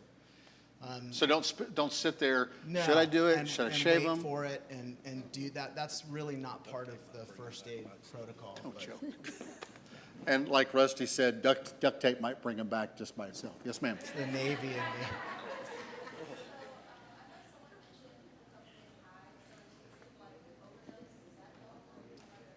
Can you give her the mic real quick? Awesome question. Yeah. I know someone mentioned people might come in high, so in cases of overdose, does that help? Or I don't know if it's called like a Narcan. I don't know if. Yeah, that's a really good question. So, as far as I know, we don't have Narcan. But we plan to have one, Yeah. especially if that's, Yeah, if you do, you can use it. Lay people can use it. It's over the counter now, I believe, or over the pharmacy. You yeah, don't need a we will prescription have for that. it. We were supposed to have that today, and there was an issue with the order, so. That would be good. The thing is, like, a lot of these folks are chronic users, and for opioid abuse, it's a little bit different. You can administer Narcan, and you're not going to put them in a life-threatening situation. But for things like benzodiazepine addiction, people that are chronically on like Valiums and Ativan and other types of benzos, and also for alcohol, getting them out of their normal toxicity state can actually put them in a life-threatening situation. They can die from their DTs or the, I don't want to get too detailed, but in any case, you have to be really careful about how you treat these patients that are always high. But if you see somebody that's obviously, got dilated pupils or really constricted small pupils, if they're not able to speak to you, and they're listless and they're, clearly not functioning, then it could be an overdose situation. You would want to call 911. You can give them Narcan without risk. If it is opioids, it will work usually. If it's not, it will not work, and it's something else that they're on. And really, you just need to keep them in the rescue, basically the recovery position, on their side, laying down on their side in case they vomit, so you can clear their airway, and wait for EMS to arrive. So last year, that I remember, we didn't have anyone pass out, okay? No one that would have required the AED or this, okay? We had one case of, just to be honest, we had one case of a woman that passed away in her sleep, okay? But nothing that would require the overdose stuff or anything like that, okay? So just to kind of, that doesn't mean it won't happen. That just means that this is not a regular occurrence. We just want to be prepared if it does happen, okay? And the biggest thing I just want to say is, please, please, please, if you feel like that you need to call 911, do not wait for us. Do not come to us and say, should we call 911? You call 911, and we will take it from there, okay? Take it from there. We will back you up with that, okay? So this is not something that you need to run and ask April or ask Dane or anything like that. You're empowered to do that. I wish my partner was here, Mike Shipley, the other EMT paramedic guy. He actually works for the Dallas Fire Department, or EMS, and he says the same thing. They're called often for really small things, and if you feel that you need to call 911, if you're even questioning it, do it. Okay, cool. So we have at least three people that we know we can call. So just like what happened to us last year, we kind of had Brandy, who we were able to call and ask for advice. There were times that Brandy, then when she was available, she would come by, okay, and she would help us talk through or even talk to an individual that we weren't sure what to handle. Now, these guys are busy, okay, but I feel like that we can call them if we have a question on how to handle it, okay? Or, we called 911 last year. We also took people to the ER last year. And so just know that we can handle those situations to the best of our ability when they come. So, Also, let me Please. add one other thing in there too, Steve.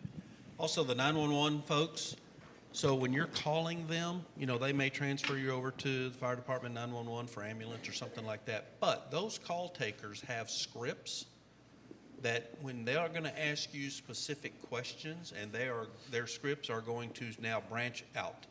So they're going to be able to give you some good information over the phone as well, which is one of the reasons why any paramedic out there will tell you, call 911, okay? While the ambulance is en route, the 911 call taker is going to be running through some scripts to kind of help you through the situation until the ambulance gets there.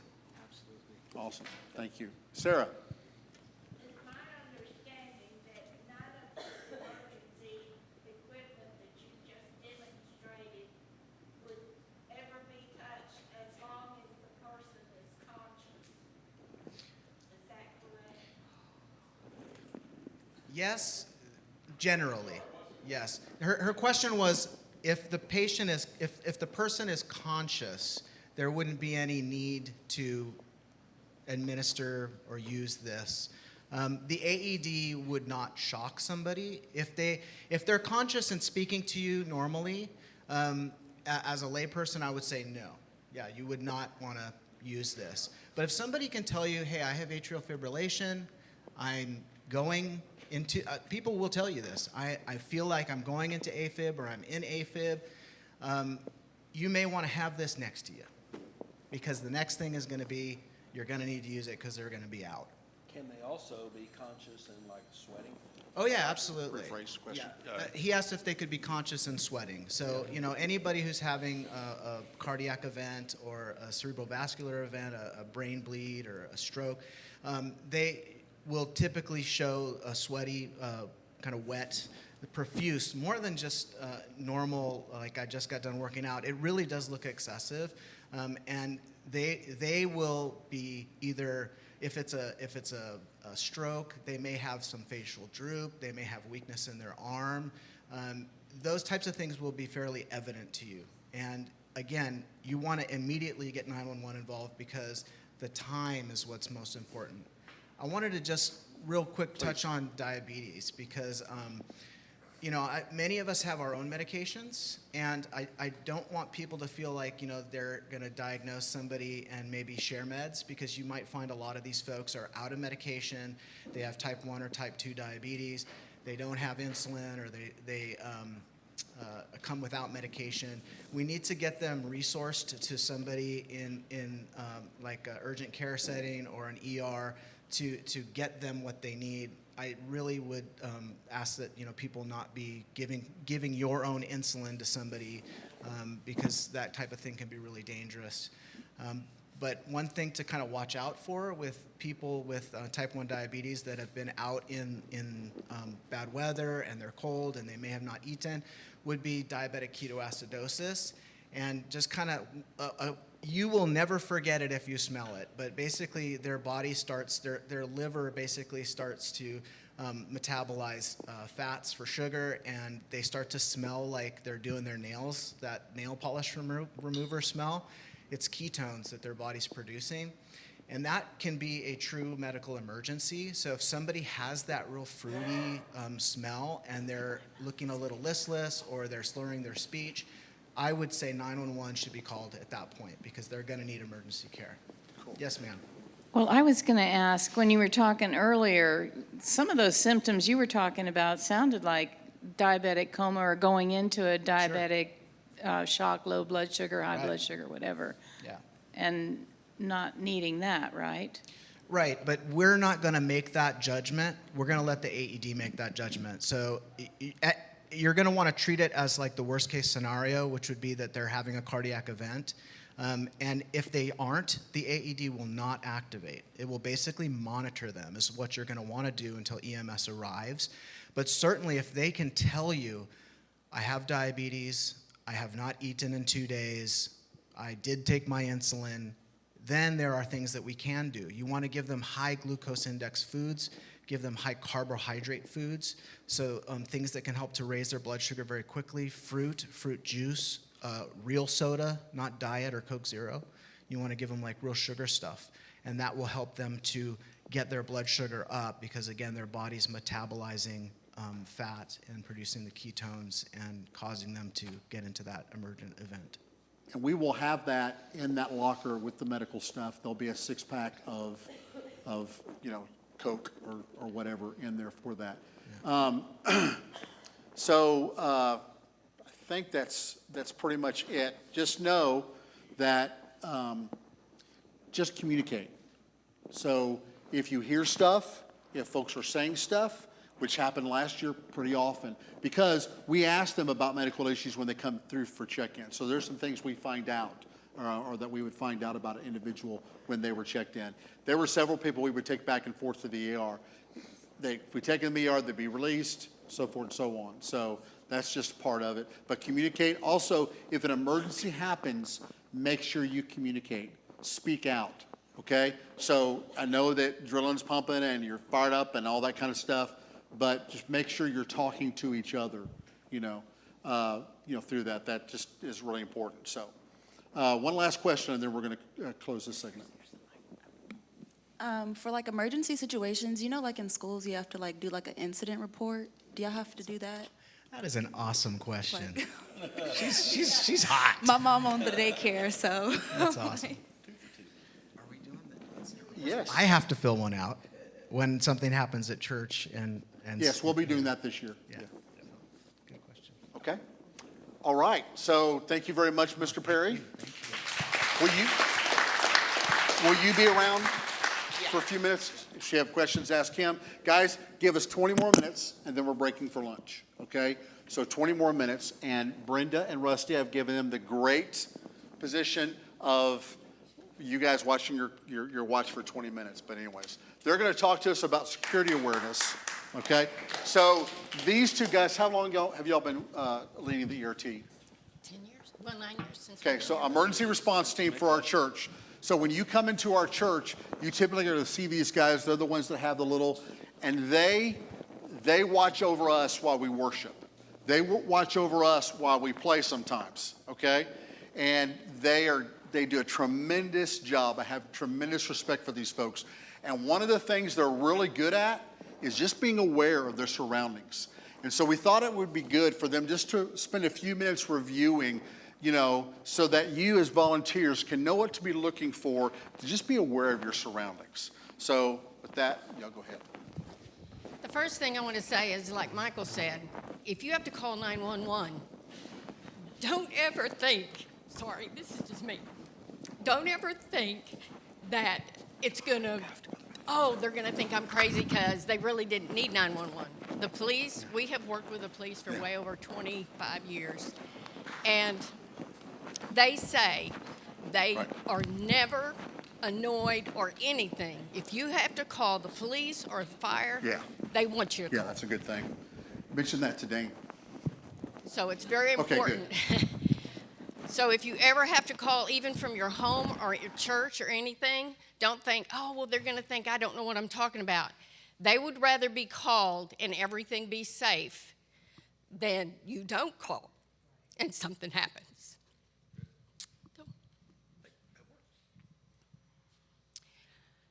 The first of our goals is visibility, being seen, be observant, and like they said previously, is watch and listen. You can hear while you're working or you're volunteering, you can hear things, what people are saying. You can watch and see what's around you.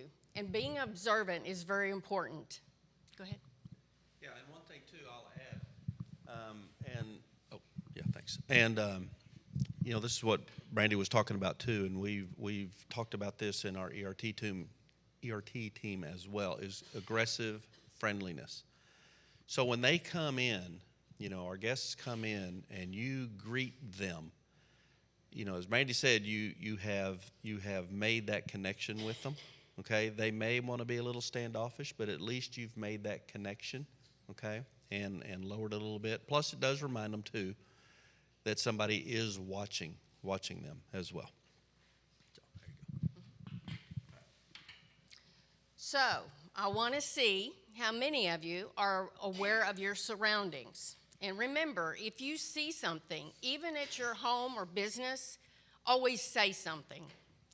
Andrew? Can you bring up that website, Andrew? Pick any of them.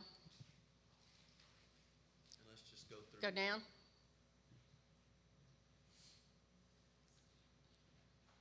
Okay.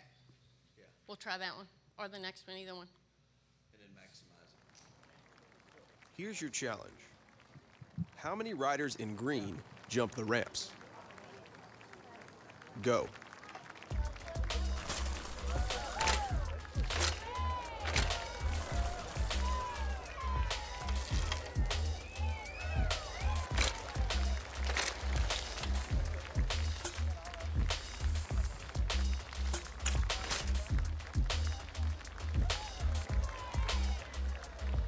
Five riders in green jump the ramps. But did you notice the unicyclist,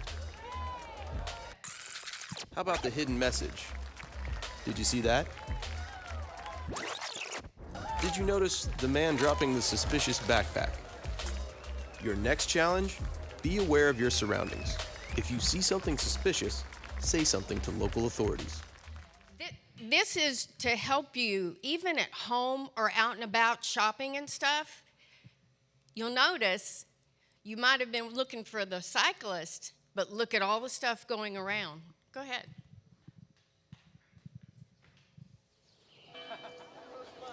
Here's your challenge. How many people in orange shirts get subs? Go.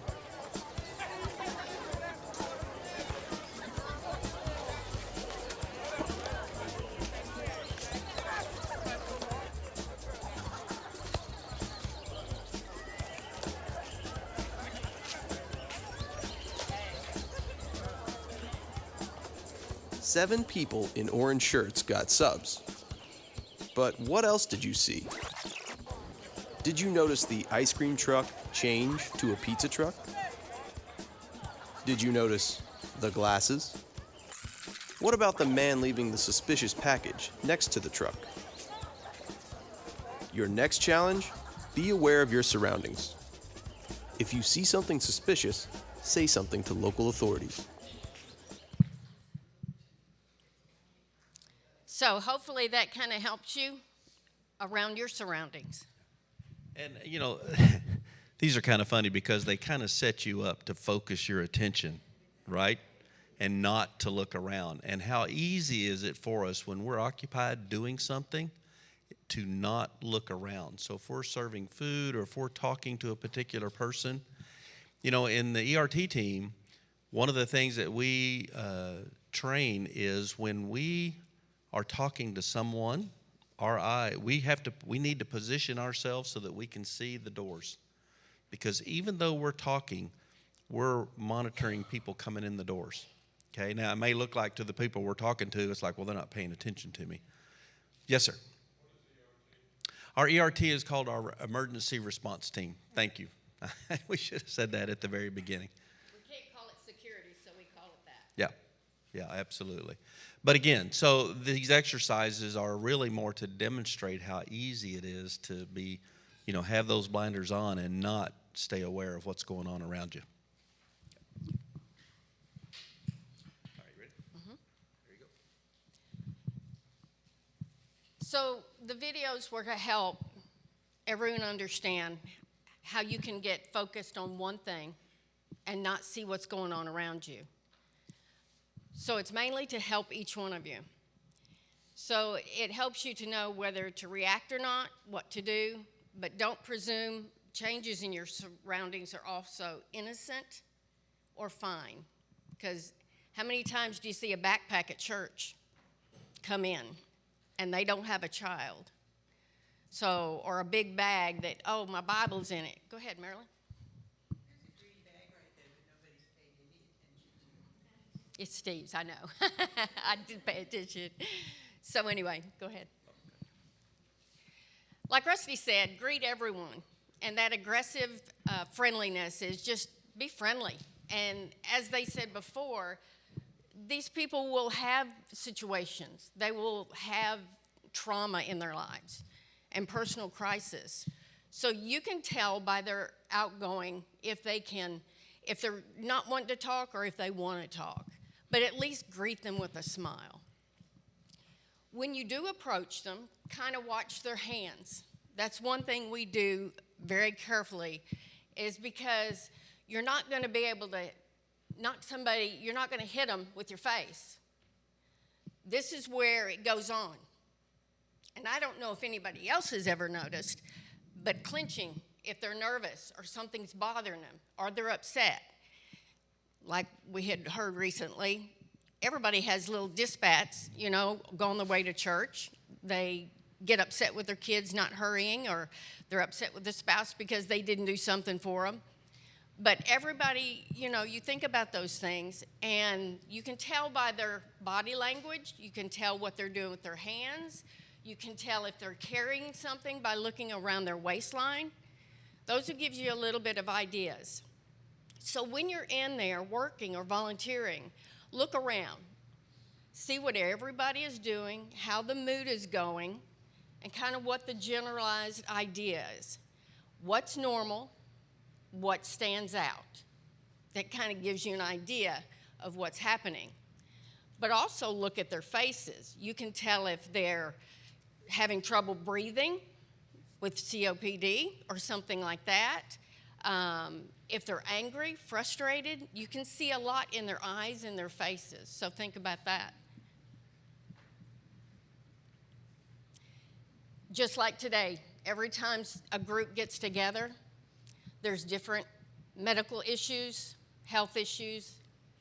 People can trip and fall and cut a knee. Relational conflicts.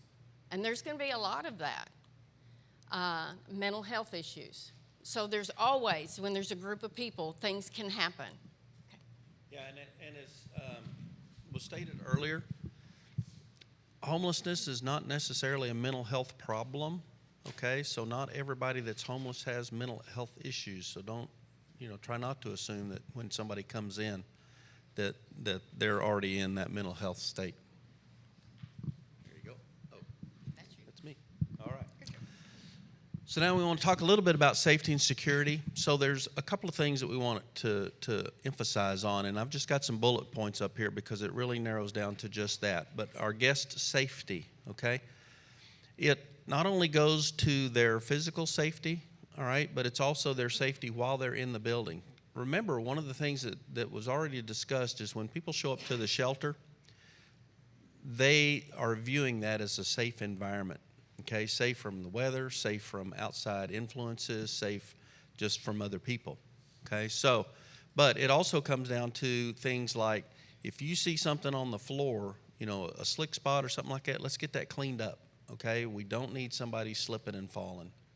Okay, also part of that safety, I'll talk about here in a minute, concerns boundaries. All right, and that's in their interactions with other people. The volunteer safety as well. We want to be cognizant of that, okay?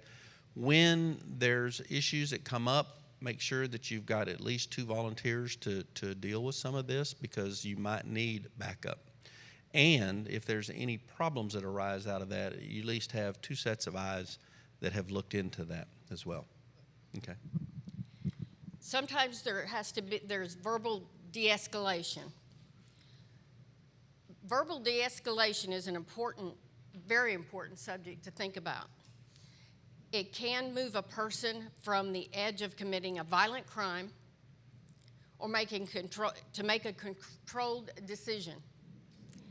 Sorry. The Bible tells us the tongue holds the power of life and death.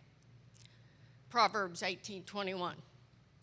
When used properly, verbal de-escalation is a powerful tool.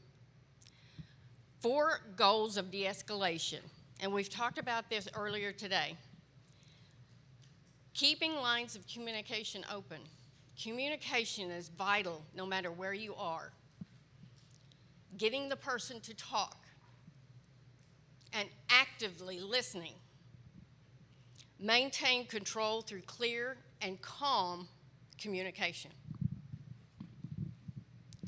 Yeah, that's something that I had learned a long time ago. When you're dealing with people, a lot of times if you initially emulate their level and then you work your way down, they will follow you.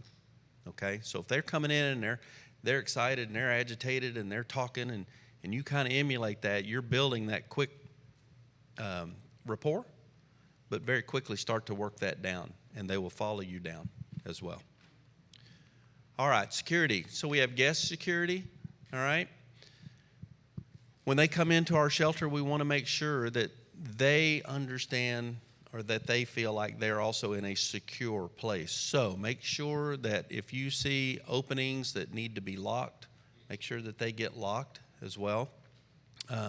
Because what we don't want people is to roam in and out of our buildings in places that we don't know that they're coming in and out of. Okay, so make sure of that, which also goes to our volunteer security as well when you see that. And then the shelter security, same thing.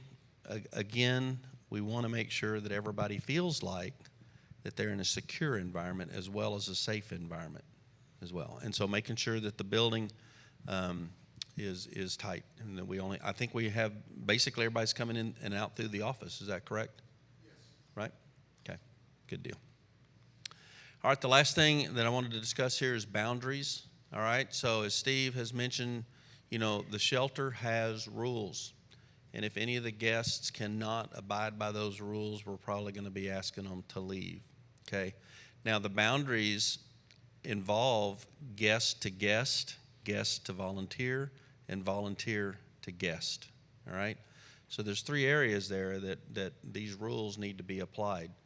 And so we got to make sure that we're watching. And if we see 2 guests, you know, starting to encroach on those boundaries or encroach upon the rules, then we either need to get one of the team leads to intercede or to come over. Again, ask one of the leaders to come over so that now we have 2 people there, okay? And then they can deal with that and make that decision.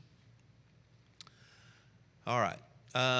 Again, some risk issues. We've covered this a lot. You know, we've got angry or frustrated people. You're going to have some mentally challenged individuals, maybe off the meds. That whole list is there. We've talked about this already, okay, which was good, because what I didn't want to do is have this be the very last thing that you've heard. But the good news is that we've heard it all throughout the conversations for today. All right. And then, you know, if we do have some difficult folks, again, you know, we need to calmly come up to them and approach them, and then again, build that rapport. Get 2 of the volunteers. All right, make sure there's always 2 people there. If it's going to be a situation that you feel like we need to call 911, call them. All right, get them on their way. And again, those call takers are going to ask the person on the phone what's going on, how's their mental state, or not mental state, but just how's their state of mind. Okay, and they will go through those scripts to kind of help. But during all that time, the police or EMS are already on their way. Most important, to protect you, do not touch them if they're angry or they're getting very upset, and we're going to get to a point of having to ask them to leave. That's okay. Don't touch. They have rights too. That's unless they're pushing you or something, you know, or you're shaking their hand, that's okay. But be very careful in touching. Let the police be the ones that escort them off the property. All right, which takes us to the greatest slide, right? So any questions from out there, comments or concerns? Yes, ma'am. And absolutely. That's the way we're going to do that. Our question was, is 911 the same as calling the police? Absolutely. 911, one-stop shop for police or medical assistance. Yes, ma'am.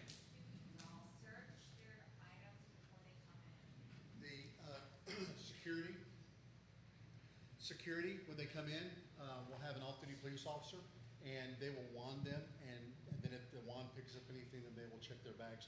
We don't do a frisking. Turn your mic on. So security or PD, whoever's on duty at that point, will wand them, and if they find something with the wand, then they'll search. We don't do a frisk. We don't just search to search, and then we're even very polite with it. So we had a couple of security guards last year that we spoke to because they were just taking everything out, and it's like, no, you found what the issue is. You don't need to, because like she said, they have rights too. And so we're going to take every step to be safe, but we're also not going to infringe on their rights. And so right now, okay, I'm talking to Rusty, and he's not agitated, he's not angry, he's not showing anything, okay? I'm still doing the wrong thing, at least from a shelter because I'm touching him, okay? Even though, remember, these guys are in trauma. And so, so no touching. That's just simple. And then in a shelter context, I also wanted to say, so one of the things we want you to do is we want you to, The tables that used to be set up last year, we'll go over this in a minute, okay? Those aren't going to be there this year.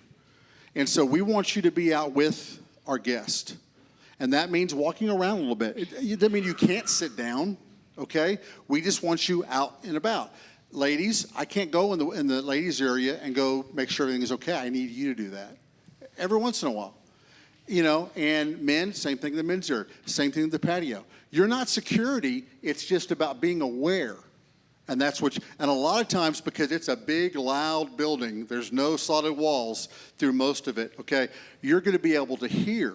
And sometimes you're gonna hear, I've done it, and I like rush back because I think someone's fighting, and I go back there, what's up, man, we're just talking, you know, that sort of thing. But you're aware, so you can react. Go ahead. My question is just a follow-up to her question. Are we not searching their bags for weapons? We are wanding them, and that will pick up weapons. And so we're doing it in that way. Plus, we ask them, okay, when they're coming in to turn over tools and weapons. And I don't remember last year ever having an issue where we found a weapon or a tool that, you know, typically it's like a piece of electronic equipment that goes off the wand. Yes. At no time are you allowed to bring a weapon into the shelter. And as a matter of fact, that's the one thing that if you're carrying in the shelter, okay, I will ask you to leave. So please do not do that.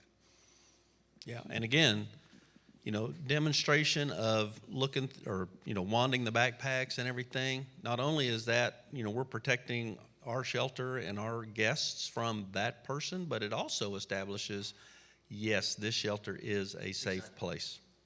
And just I want to be clear, we're going to check them thoroughly, okay? But we're not going to take their backpack and just turn over and dump it, okay? So there's a way you can do that, be thorough, but also respect their space. And on your comment about carrying, what if they overtook you? What if they're good at pickpocketing? You don't want to have a knife either, because if something happens and they get it away from you, there's going to be more problems, and that just took away the safety for all of them and all of you. Thank you. Brusty. That's their new name, Brusty, okay? There you go. Brenda and Rusty will be around, okay?